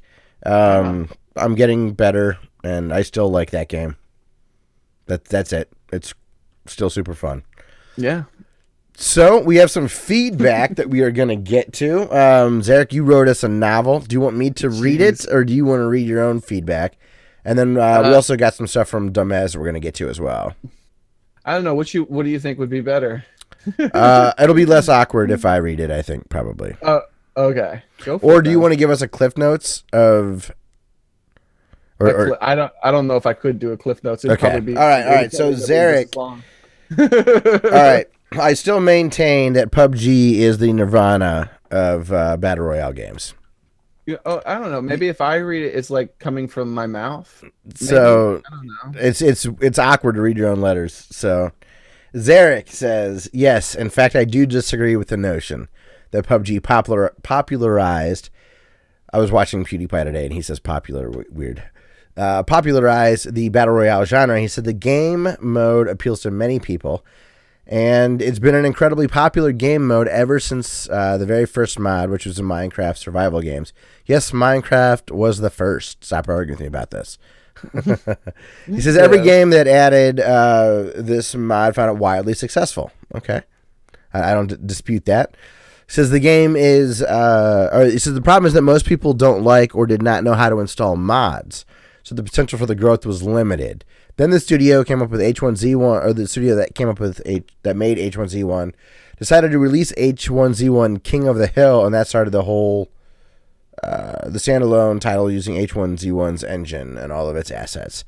He said it blew up incredibly fast. I do remember that. He says it very quickly dwarfed the original H1Z1 in popularity. Does that sound familiar? That's a good point. Yes. He says, anyway, and then you also go on to say, anyways, it's the most polished Battle Royale mode that was to date. During that time, it continued to grow in popularity with streamers and video makers. He says, most big video games Let's Players played H1Z1 at some point as the word spread. This is when the stage was set and didn't really matter who released the next Battle Royale standalone. The video game Let's Play community was primed to take the next game with this and explode. So you get into some stuff. I'm going to skip to your next paragraph. You said you said this is the undeniable truth. PUBG was released when the supply of standalone Battle Royale games was greatly outweighed by the demand. It didn't matter that it was nearly as bad as H1Z1. People wanted more. PUBG doesn't deserve the credit for anything. There's nothing original about the game. It's poorly optimized, unoriginal, buggy mess. They simply got lucky, and were the next people to release something to an audience that was starving for it. That's a good point. Yeah, I think. But like that's kind of like the all I would say is What did PUBG do that no one else did before they got lucky. They were the ones that were on Letterman at night. They were the ones that had the number one single. Like that's all, you know. Yeah, basically, now that you're reading it out, I remember exactly what I said. And so what I'm basically saying is that no, PUBG did not do anything special. They didn't do anything different than any other game studio or anything like that, other than what they did was they released it as a standalone Battle Royale game, because not everyone is into mods and modding, because some people are intimidated by it and others just don't feel like doing it. Yeah, that's a really lazy. good point. So what happened was when H1Z1 was like one of the first, like I think actually the first standalone Battle Royale, and that blew up. But it blew up massively, but not all at once. What happened was there were this large group of YouTubers played it, then that large group of streamers played it, and then this large group. So it caught on with everyone in YouTube and everyone on Twitch, but not at the same time. But then what happens with like every single video game release that is popular, like the same way probably Dark Souls blew up on Twitch, probably blew up the exact same way as H1Z1 did, where it was like this big buildup. But then by the time they released Dark Soul, the next Dark Souls, people were on it immediately. And when it released, if you were to go on any of these things, the only thing you could find was Dark Souls. And the same thing like that. So when PUBG released, it was the next iteration, slightly better than what H1Z1 was. Yeah, when you mentioned people starving for it, I think that's a really good... Yeah. There's a lot of other comparisons that would be similar. I think people were eager to safely buy music. You know, Apple like there's a lot of examples of that. Yeah, and people were starving for terrible. And they were right there at the right time. Because I mean, iTunes was like the ID3 tags and how like I hate iTunes. But it proved the concept correctly. Yeah, and my last point, to summarize all the last points, so you don't have to read it. The reason that Fortnite is so much more popular is because it's the next one. It did everything that H1Z1 and PUBG did, but way better than them. And it is it was free. Yes, and I think that it's on consoles. I bet you if it was the same price of PUBG, as long as it was on all the different platforms at the same time, I bet you that it would still dwarf PUBG. And that's because it's mechanically better than PUBG. It doesn't look as good as PUBG to some people, but it's more polished. There's less bugs. It has a AAA polish to it, and that makes it a much bigger. That makes it appeal. That it makes it appeal to a much larger audience. So, I believe personally that PUBG is not. It still has its place, and it's going to be massive for a little bit longer. But I think that my theory is that PUBG will die. And it's going to die. I think it'll remain a very profitable game for quite a long time, but people won't talk about it. Yeah, it'll be profitable, but that's because like they don't need to spend any money on that thing. Yes. So and people will still buy it occasionally. But what I'm saying is I think it will die, and the reason I think it will die is because it is a buggy mess that is not going to ever run on a console or anything like that at anything other than crap garbage. And the first AAA publisher, because this battle royale thing as a standalone thing has been proven by H1Z1 and the PUBG makers to be a profitable model. Yeah. As a, what do they call them? What is a service, a live service, so that you barely have to invest any money into your game and people still buy it. They've proven that. So what's going to happen is all these AAA publishers are going to come out with one, and the only reason I think PUBG is still there is because it is the best.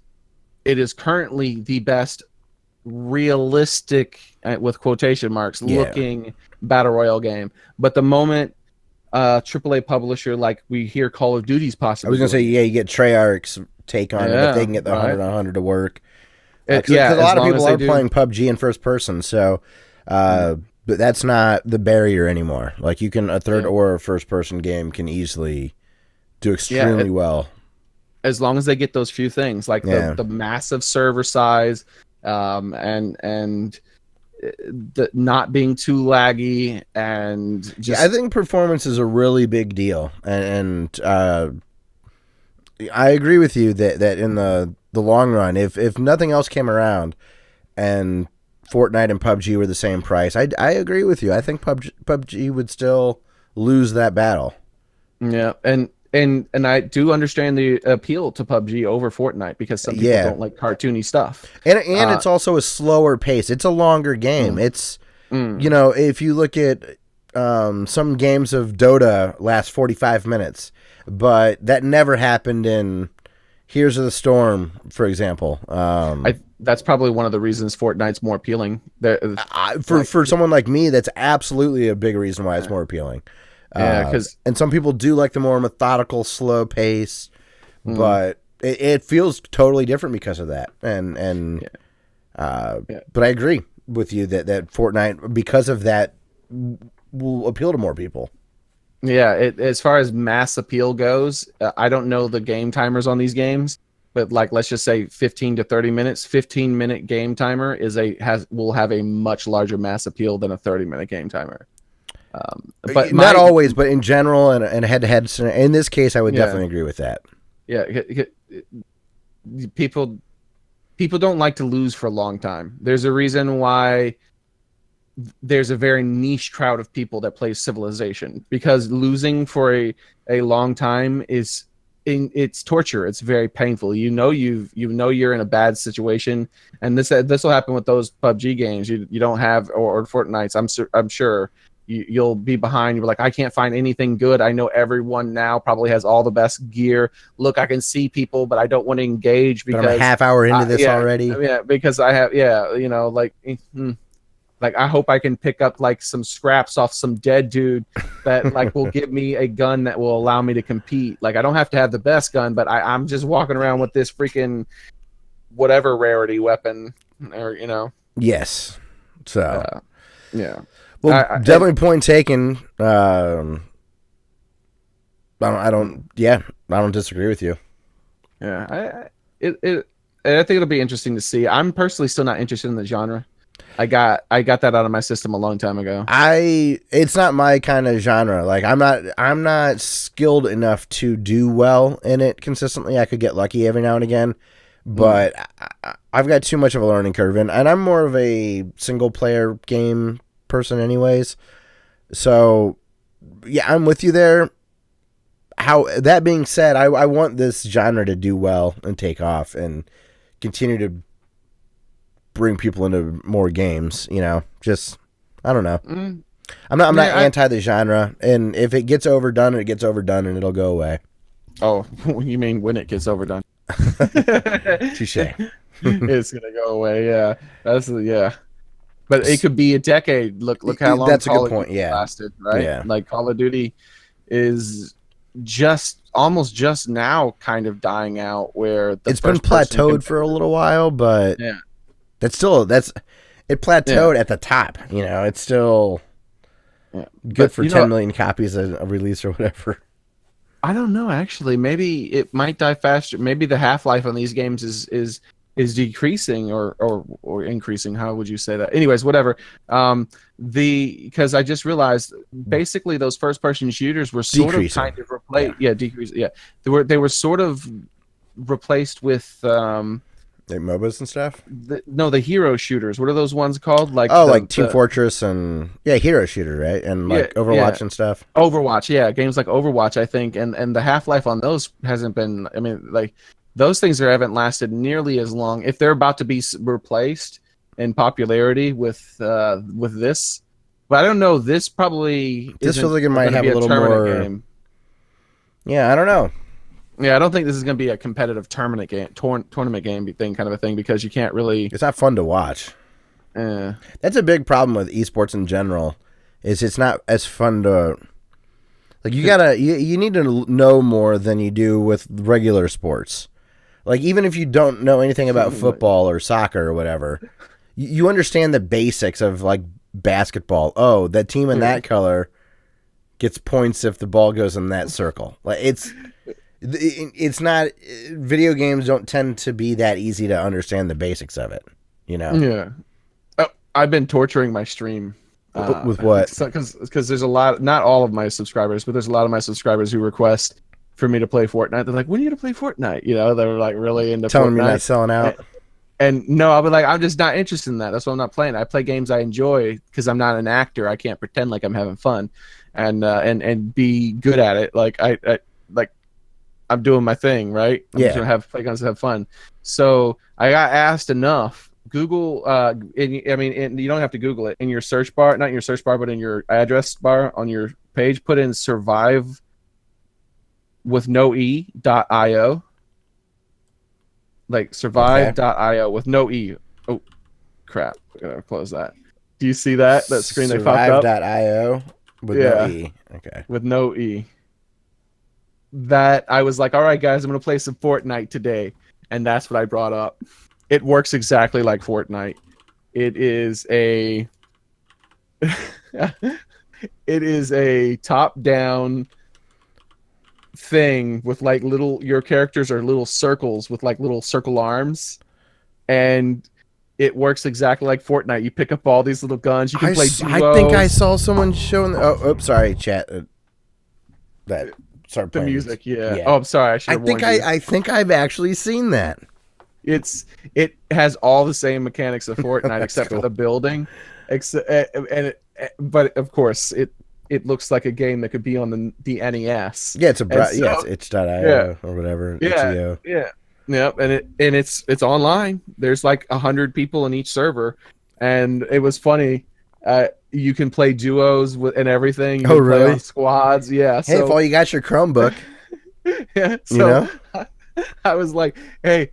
All right, I'm gonna play it, and I brought that up. People were mad, and then I went on the Discord and I did it again. I was like, "Hey guys, let's play some Fortnite." And they're like, huh? And then I linked, because when you hit play on Duo, it gives you a link to share with someone, and when they click that, it'll take them straight and put them straight into your team.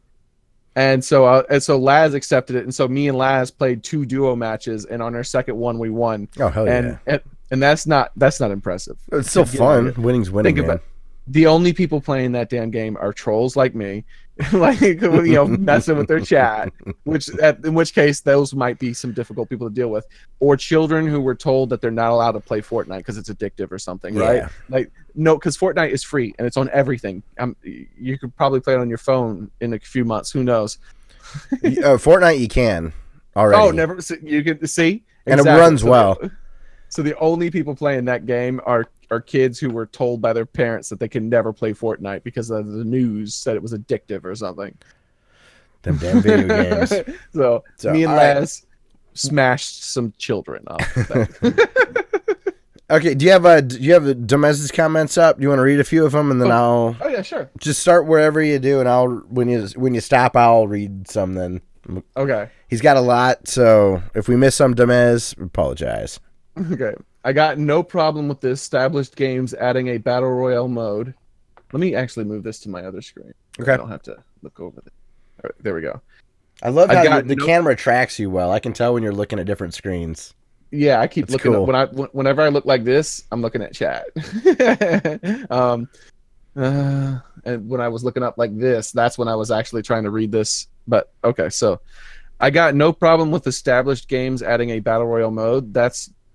That is just more goodness. I'd rather have that than a new game. Oh, I'm reading terribly. That's okay. Sometimes I have a hard time with them as is. Yeah. Phrasing. I should have did a Dustin and drank some water. Dude, I'm terrible at reading on air. But you know what?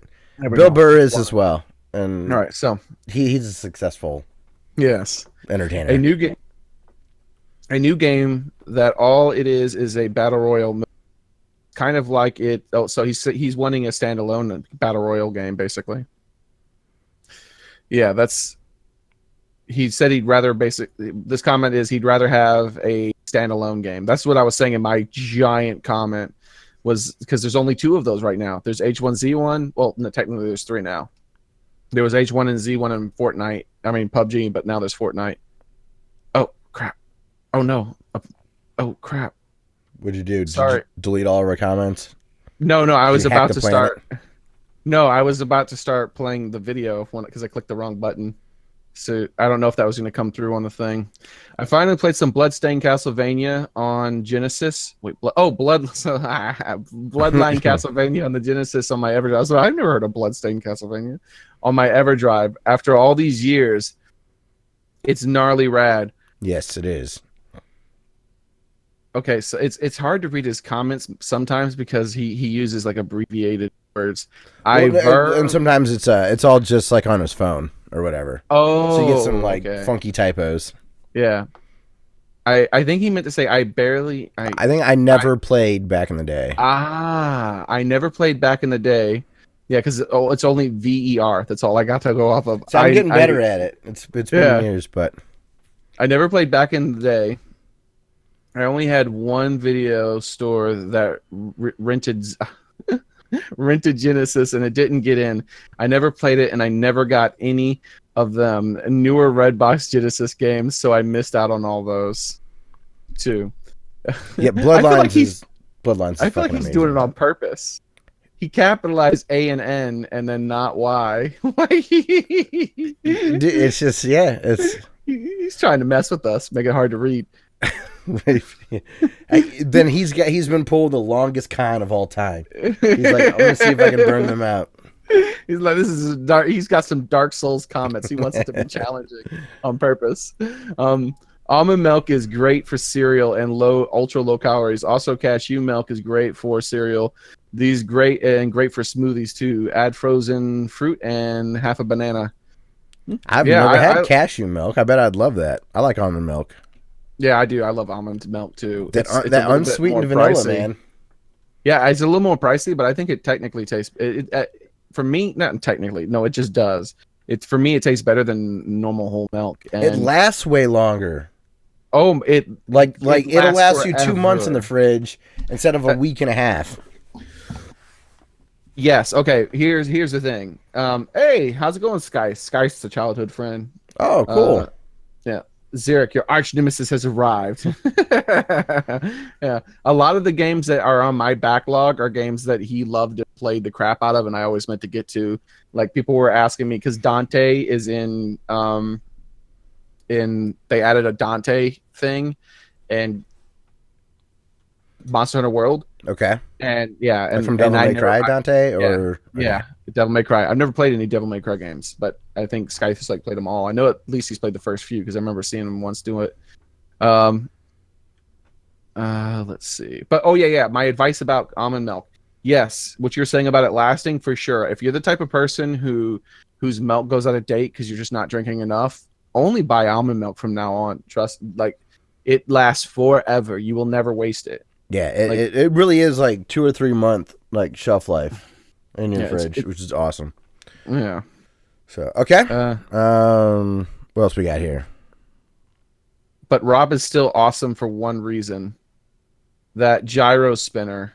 Rob the robot? Oh yeah, Rob the robot. I think the comment below that because they actually the comments on the top are the most recent probably. Oh, I should. So I usually read them at the bottom up. Good one. Mike Matei is actually okay. I'm not reading that one. You probably don't want that on the air. It's talking about Mike Matei's junk. He's known for hanging out with Ron Jeremy or being able to go toe to toe with him. Yeah, I didn't know that. Congratulations, Mike. I don't think he likes it. I think he's a little bit ashamed of it. Like I've heard. Okay, we said we weren't going to talk about it. We're not going to talk about it. Oh yeah. I'll tell you what sucks about these YouTubers on Amazon. They aren't on Amazon Prime Canada. Oh no, dude! Canada is getting so screwed when it comes to like digital content. Dude, I was listening to Daily Tech News Show. I listen to that show a lot. That podcast. They had a couple of Canadians on there, and I couldn't believe some of the services. And Dumez always tells us about not having YouTube Red, and like we're right next. It's crazy to me that Canada and the US don't have the exact same streaming products. And Mexico. AVGN. Here's the thing, it's someone's fault. It's either the US's fault or the Canada's fault, and I'm leaning towards Canada's fault because I would think that the AVGN people would want to import their content to, like, I'm sure there's some bureaucratic stipulation that's holding up. Yeah, I would think there's some sort of something about importing apparently data too, because I know I've sent a few packages to Canada before, and it's a little bit different than sending it to a state. Like sometimes they'll actually just have to fill out custom stuff and all that. Yep, they'll randomly open up your packages and stuff like that, and then sometimes they'll send it back even though it's something that's on the approved list. It's really weird. That does suck, and I'm not gonna lie, man. On the Karate Kid Cobra Kai released today, and I watched the first 2 episodes. Oh yeah, I fucking love it, dude. Oh no, I gotta watch it. But I don't know. Like, part of me is like, am I gonna be the only? Because I think it's fucking great so far. But like it's an 80s movie. But I don't know. I have enjoyed it. I'll be curious to see if other people like it. But I'm sad that Dumez and like our buddy Kevin in Toronto, like I just can't go gush to them on Twitter and tell them to go watch it. Like Kevin, I know would enjoy it, but it's a YouTube Red series, so I don't think Canada has it. Is there a training montage? Obviously, dude. Yes! They get so much stuff, dude. They get so much right about. They get character development right. They do nods the correct way. Like it's so self-aware and great. I really liked it. There were legitimate laugh out loud moments for me. It gets, when I say it's 80s, you know how in the 80s a movie like Airplane that there's no nudity in the show, but Airplane with Leslie Nielsen's rated PG. But you see like real boobs in it. They drop F-bombs, stuff like that. Yeah. This has that. This has legitimate adult humor in it. Oh man. Like it's weird. The characters aren't one note. There's some complexity. I'm surprised. So I'm sorry to Canada to brag that we get to watch Karate Kid new stuff, and I like it. Yeah, well, yep. Apparently, watch Rotten Tomatoes. It'll be like 15% tomorrow. Well, my opinion is just unvalidated. Yeah. Sorry, Canada. It's like apparently you're not the best around. So you gotta... bravo, sucks. Dude. Like, oh my god, you gotta get on your politicians, man. Let that stuff in. Right? Yes. Just. Oh god, yeah. Send them bonsai trees until they overturn. Yeah, make it a petition. Oh, what is that? Petition.org. Change.org. Yeah, change.org with just the Karate Kid. Like it use that as the come on, compromise. Let us at least get Cobra Kai. Dude, that's the catalyst to change and allow you to get access to all the other stuff. Yeah, I can't wait to, 'cause I'm absolutely going to finish it. I will marathon through all of them. Nice. So next week I'm going to be excited to talk about Cobra Kai. So the first 2 episodes are excellent. I don't know. Like, yeah. The fighting can use some work, but whatever. Take what you can get. It's a YouTube Red series. So I had extremely low. Was the fighting ever good in Karate Kid? No. The editing, they could have edited it a little bit better. Oh, as long as it's not a bunch of fast cuts, because I hate that. No, then you will appreciate this. I thought they could have fast cut it a little bit better to hide some of the stuff. Yeah, I'd actually rather it look as cheesy, all that. Dude, Xearrik, do you have YouTube Red? No, I want to get it now though. Kind of like that seems amazing. Google. The only reason I have YouTube Red was because I subscribed to the Google Play Music. I never claimed my free month. Maybe I can get it because I never claimed that first free month. Oh, dude, yes, this is a great time. I think this is worth it. It's the first YouTube Red series I've been excited about, and I lived up to the hype. Or it lived up. It exceeded my expectations. Yeah. I don't know. Like, they nailed the 80s vibe. They nailed a lot of the details. There's a lot of in-jokes that reference things that were done really cleverly. So, yeah. Hopefully it keeps up through the whole thing. It could turn to shit. We'll see. Okay, so what else we got here? Sorry, Canada again. Yeah. Sad Trailer Park Boys news. I heard that Mr. Leahy. I don't know how to say that. Okay, because I've never watched the Trailer Park Boys, so I don't know his name. Hey, it's a funny show. I like it a lot. Mr. Leahy actually died. What an awesome show. I just finished the new season 2. That is some Canadian goodness. Our finest export. Bryan Adams and Alanis Morissette. Yeah. Maybe I should have saved You're the Best Around for that one. I haven't watched it yet because people were gushing over it. Oh. And then I was like, oh, okay, well, let me go ahead and take a look at it. And I was like, all right, let me watch it in chronological order kind of thing. And the first thing was supposed to be some kind of movie. And I started to watch the movie, and like freaking 10 minutes into it, I was like, this is trash. You need to know the characters. The movie, and the movies are not as good as the show. You should start. Yeah. The show, it's like The Office. It's a mockumentary about trailer parks. So So I imagine, if it's been on for this long, it's obviously good. And I dove in the wrong place. So, okay, what else we got? Star Wars Episode 8 is my favorite one between 1, 2, 3, 4, 7, and 8 compared to all new ones, and a lot better than the OG Star Wars 4, A New Hope, which is rather boring if you watch it again. And you are objectively wrong, Dumez and Scott. I can prove it if you want. If you have what, the that wish. Star Wars 8 isn't Yeah, it's a. I like it's a that movie. terrible How Star can you Wars prove me movie as wrong? well. I like it. Okay, because it's a good movie. It is one of the worst Star Wars movies ever made, though, because it is satire. It is not a Star Wars movie. It's satire. It actively subverts everything that Star Wars means, and it seems to do it maliciously.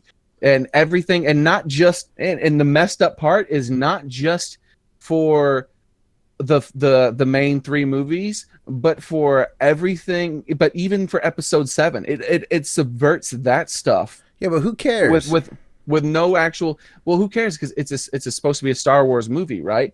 And like, if it wasn't malicious, if it's not I can't call it even fan fiction. It's definitely a malicious attack on what Star Wars is,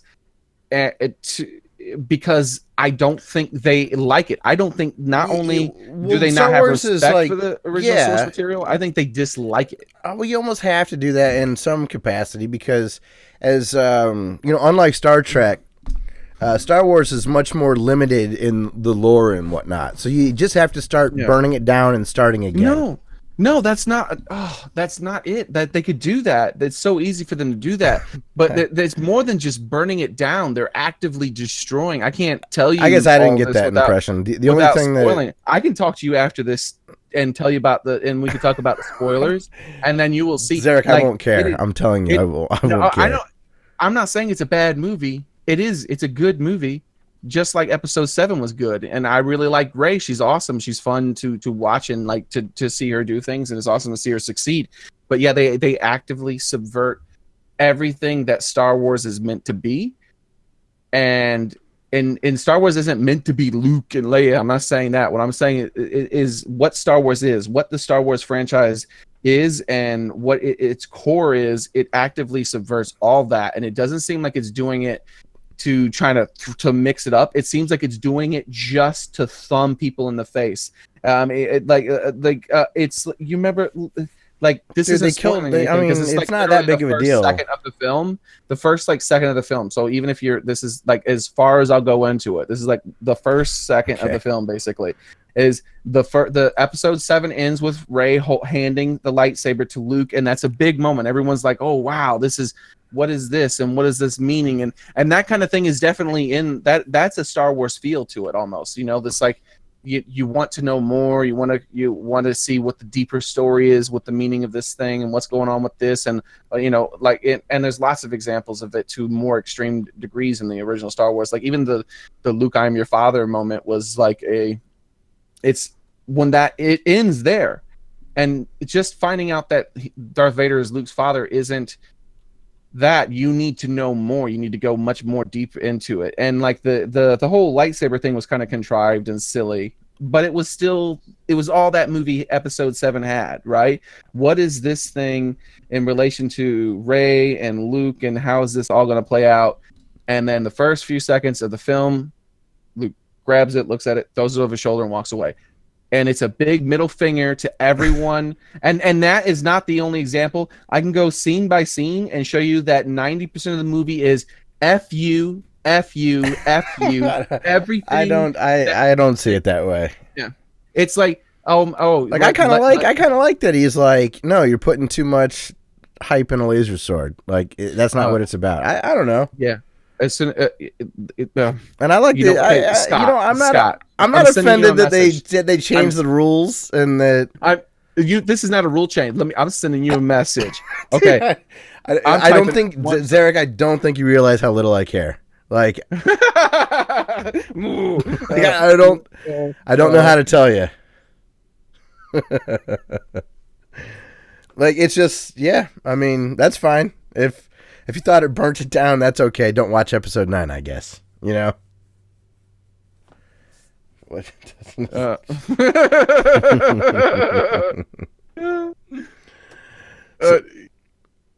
What are you gonna say? 1 second. Oh, he's sneezing. There. You back? I sent a message. All right, we're good. I'm not kidding. I said like that's like one of the major things. That right there is it doesn't make any sense. It doesn't make any sense. But we should move on because people can't. Well, I won't be. That's a huge spoiler kind of a thing. Oh yeah, we won't say that. Yeah, exactly. But you see what I'm saying? I do. I do. That completely destroys, and that wasn't the only scene, but that is everything. That is what. How does that not completely subvert, maliciously so, everything that Luke was? Okay. Well, how about maybe Jedi aren't like, the the perfect beings that you thought. It just showed he's still just a dude. I never thought they were perfect, and I never thought Luke was perfect either. I think the best thing to do would have been to actually kill Darth Vader. And I'm not going to talk about the relation between that and the other stuff I put in the chat. But yeah, but it worked out for him. I think that was kind of stupid. It somehow worked out for him, even though he did the dumb thing. And that actually is one of the few things that this film does do. So at some point, two characters do a very stupid thing that is just brain dead retarded for love in quotation marks. Yeah, dude, I totally agree. That was the one thing that made me I hated. Like, and that seems subvert Star Wars too, even though you have that, how it subverts it, because how they destroyed the big ship. I'm not going to explain. That was rad. This is going to happen. Yeah, it was rad as hell. Why didn't they do it to the Death Star? Fair enough. Why didn't they just launch a few ships and then it's all done with? Yeah, so I know. You removed all you had. You're too analytical, man. Okay, we're moving on. We're moving on. We're done. We're done. We're done. We're moving on. We're done. I could rant about this. I can tell we are done with that. Chat so okay, Dumez also says, have y'all ever checked out Noah Antweiler's Spoonie reviews of the shitty Red Brown movies? Do you know what that is? Red Rom? Like the murder? R-E-B Brown movies. I don't know. I thought his next message was forget pickle eggs. Oh, we have we have a whole different order. Oh. Dustin and I always have a different order as well. So I don't know. Yeah, I can't find it. Yeah, I don't know. Okay, but I guess Noah Antweiler, the Spoonie guy. Yeah, it doesn't sound familiar to me. Reb Brown movies. Yeah, I have no idea. A good keyword search is Rebuary. Is that a February? Rebuary? I don't know. He also mentions Jason X Cyborg Jason in Space is awesome. Do you have a favorite Friday the 13th movie? Yeah, and it's oh crap! I clicked on the thing again. It's the one with the psychic girl, the one that is I think most people's favorite. When the real Jason was introduced, and all the other Jasons before that Jason were just a bunch of sissies. Okay, the Jason that was a bodybuilder. Yeah, and then and I liked him. I liked him not just because he was a big dude, but because he found a way. I mean, I know sometimes it was just head tilts and things like that, but he was much more expressive than any of the other Jasons before him. Like the other Jasons before him were just dudes in a mask, and you couldn't really tell anything about them and how they felt about things, other than they're probably pissed off because they're killing kids. But in the Jasons, when they moved on to using that particular actor, who I can't remember his name, he made Jason feel like he had a personality, where like. When in that Jason Manhattan, when he kicks that damn jukebox, there's real. You feel like he's not mad about the jukebox. He's mad at the kids who he's chasing down. He's like, just get out of my way, you fucking jukebox.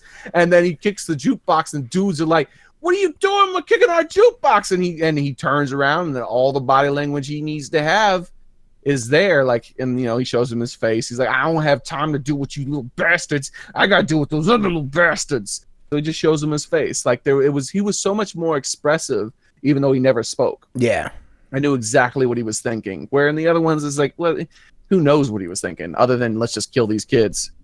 Hey, Xearrik, you know, why didn't the hobbits just jump on the eagles, like Vepper says?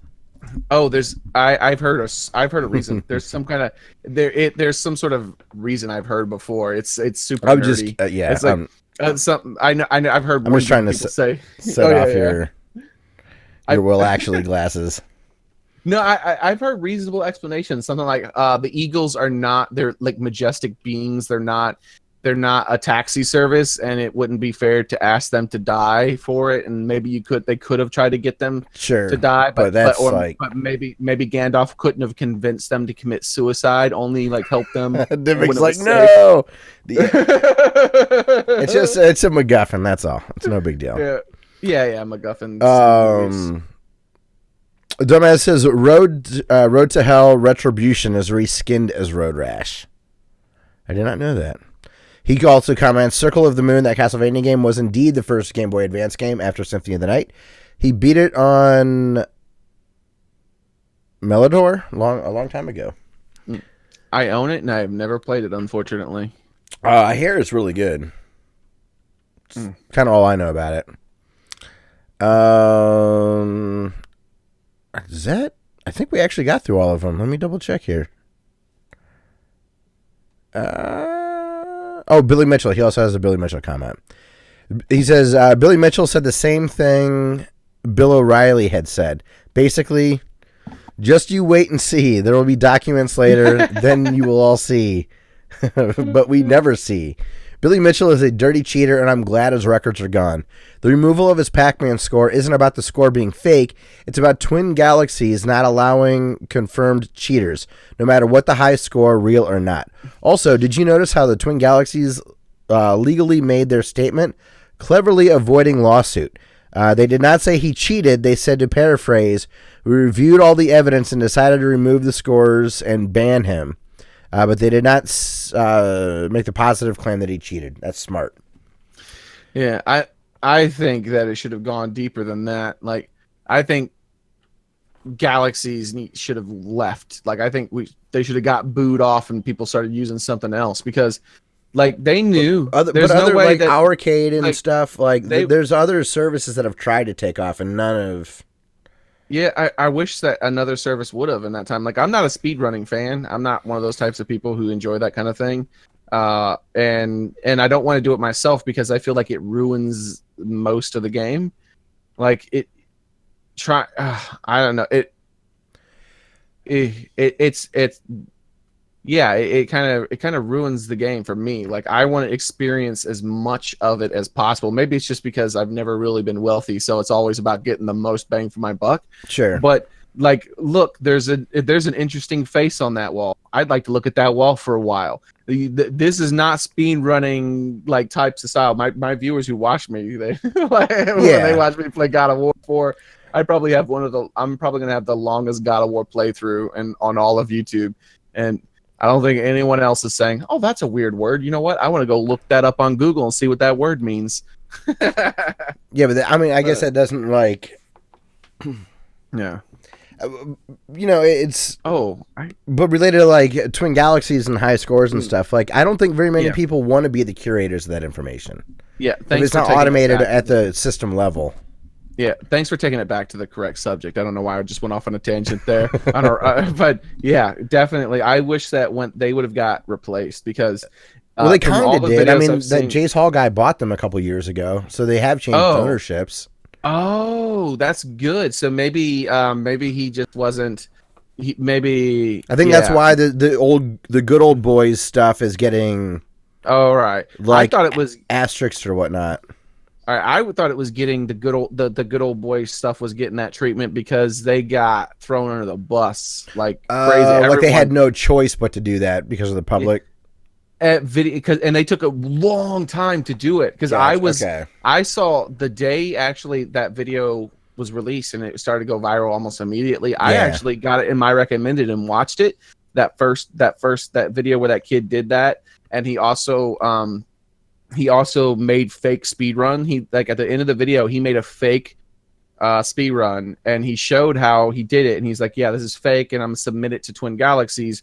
And the first iteration of it, well, because he published the video after he already did this, and he showed the first iteration of it did not go through, and so because they're like, "Oh, this is kind of questionable," but we're not 100% sure if it's true. But so if you could do it again for us, I'm sure. As good as you looked in this game, I'm sure you're good enough to do it, and you can do it again, but we'll need you to do it again. And so then he did it again, and he cut and fixed the little sections that needed tweaking and resubmitted it, and he was the world record holder for that for the Ocarina of Time speed run until his video got published, obviously. But it's that easy. Some dude who's never tried to do anything like that before, who just has experience making YouTube videos, was easily able to prove crazy amounts of fakes just by looking at the audio files, and then also create fakes convincing enough that even he, when looking at it, couldn't prove anymore that it would be fake. Yeah. So like these speedrunning things, like unless they're done in person with multiple witnesses, or done real? like a lot of the people on Twitch are doing it, where they've got a camera on their hands. No, on their hands, Yeah, so they've got. Work. So you could, if you wanted to get that hardcore about it, you could analyze button presses relative to what's on the screen. That would be pretty insane to fake. That's an elegant solution. I didn't think about the camera on the hands because I don't watch speedruns. So I was like, how are people that they did it? But yeah, that camera on the hands. And they'll do it on Twitch. Like you can't fake full. Yeah, that's what I mean. It's because they're taking it seriously, and they're like you. They're like, damn it, I'm doing this correctly. I have to take every measure to prove that this is above board. You know what? Maybe I'll get on Galaxy. I could get on Galaxy Seriously? if I want. I just need to retrain my feet, and I'll be the world record double dragon holder for beating the game the fastest time possible with your feet, and I'll have the camera on my feet the whole time. I'm down. But I can't put that on Twitch because I'll get banned because that's porn apparently on Twitch. Oh, because it's fetish stuff?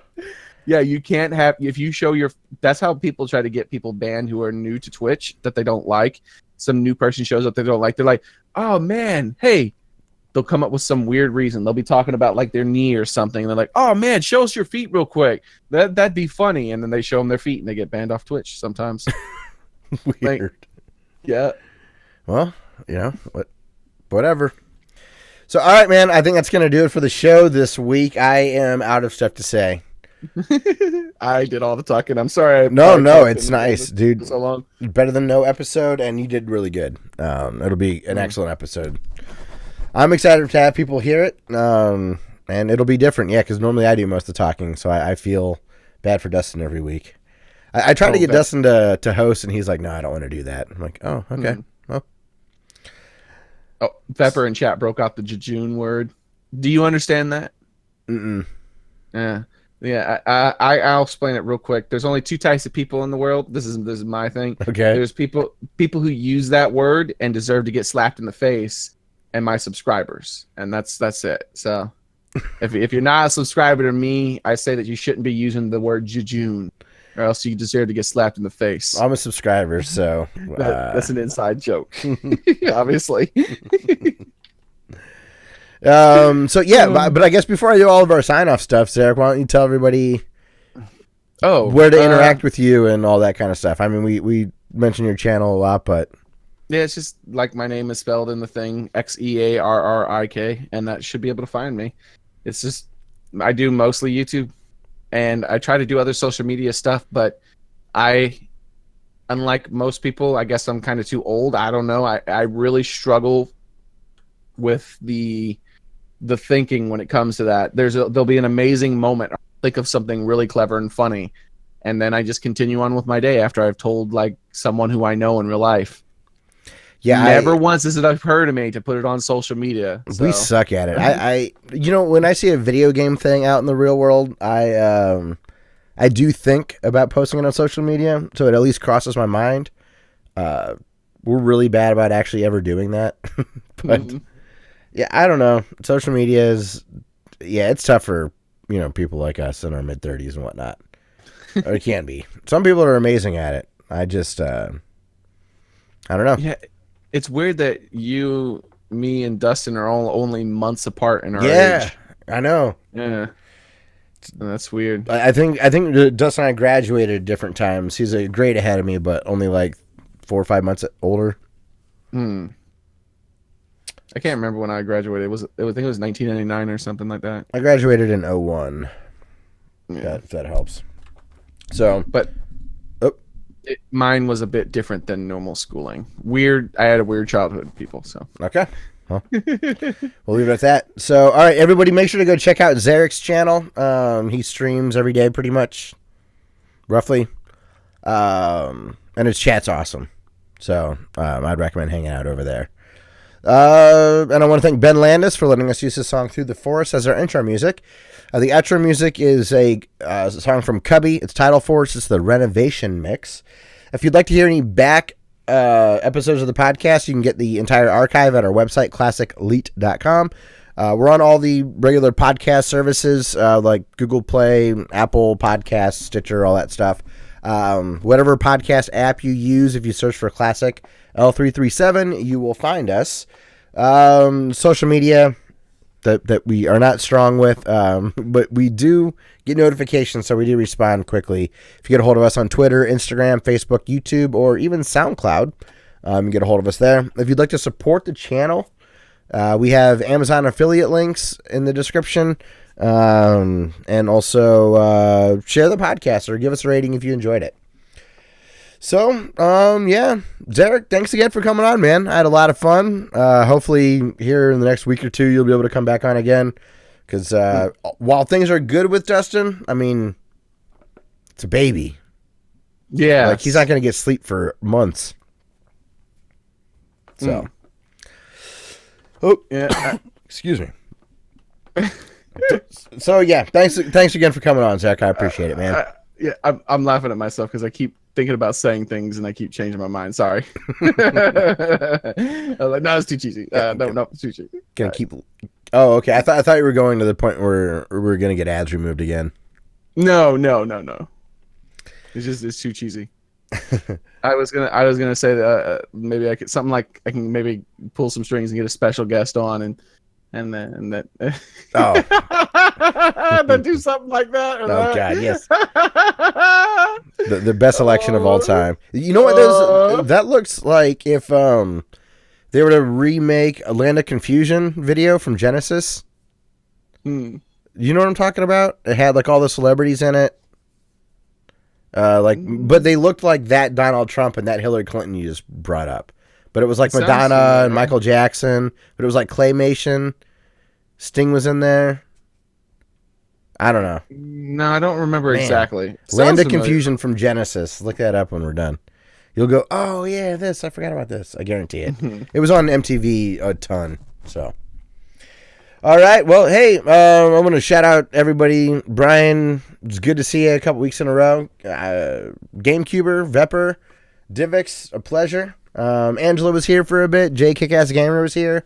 Zero, it's good to see you guys. And I hope I didn't miss anybody. I think that's everyone that's been hanging out in chat. Oh, of course, your buddy Skythe. Oh, yeah. Who did mention that Scott Pilgrim, in his opinion, is the best Canadian export. I like that movie. The game was okay. The game's co-op online was atrocious, though. Dustin and I tried to play it on our channel years ago. It was garbage. Oh, that sucks. I remember I played a little bit. I thought it would be amazing to play online, but it's like something, it doesn't work well. No, we had a hard time with it. Hey, and we got Ken here. What's up, dude? Thanks for hanging out, man. Yep. So, yeah, make sure to go check out Xearrik's channel. And I would like to thank everybody for listening to episode 272 of the Classic Elite Podcast. And we'll see you next week for episode 273. Yeah.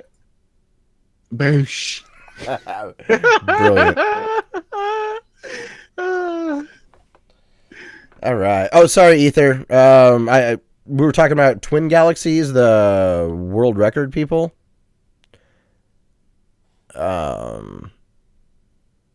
There's also, when you say Through the Flames, there's an amazing Through the Fire and Flames remix on SoundCloud. Just amazing. It's Aether's been Carpenter Brute ghosting. and stuff. Oh shit, that is crazy. Aether was talking about ghosting, so I was like, oh, I can do ghost. You know what? That looks like an ether. So, yeah. All right. Well, I'm going to shut down the stream. Thanks again to everybody for stopping by. I really appreciate it. It's good to see you. And, yeah, have a good night. Bye.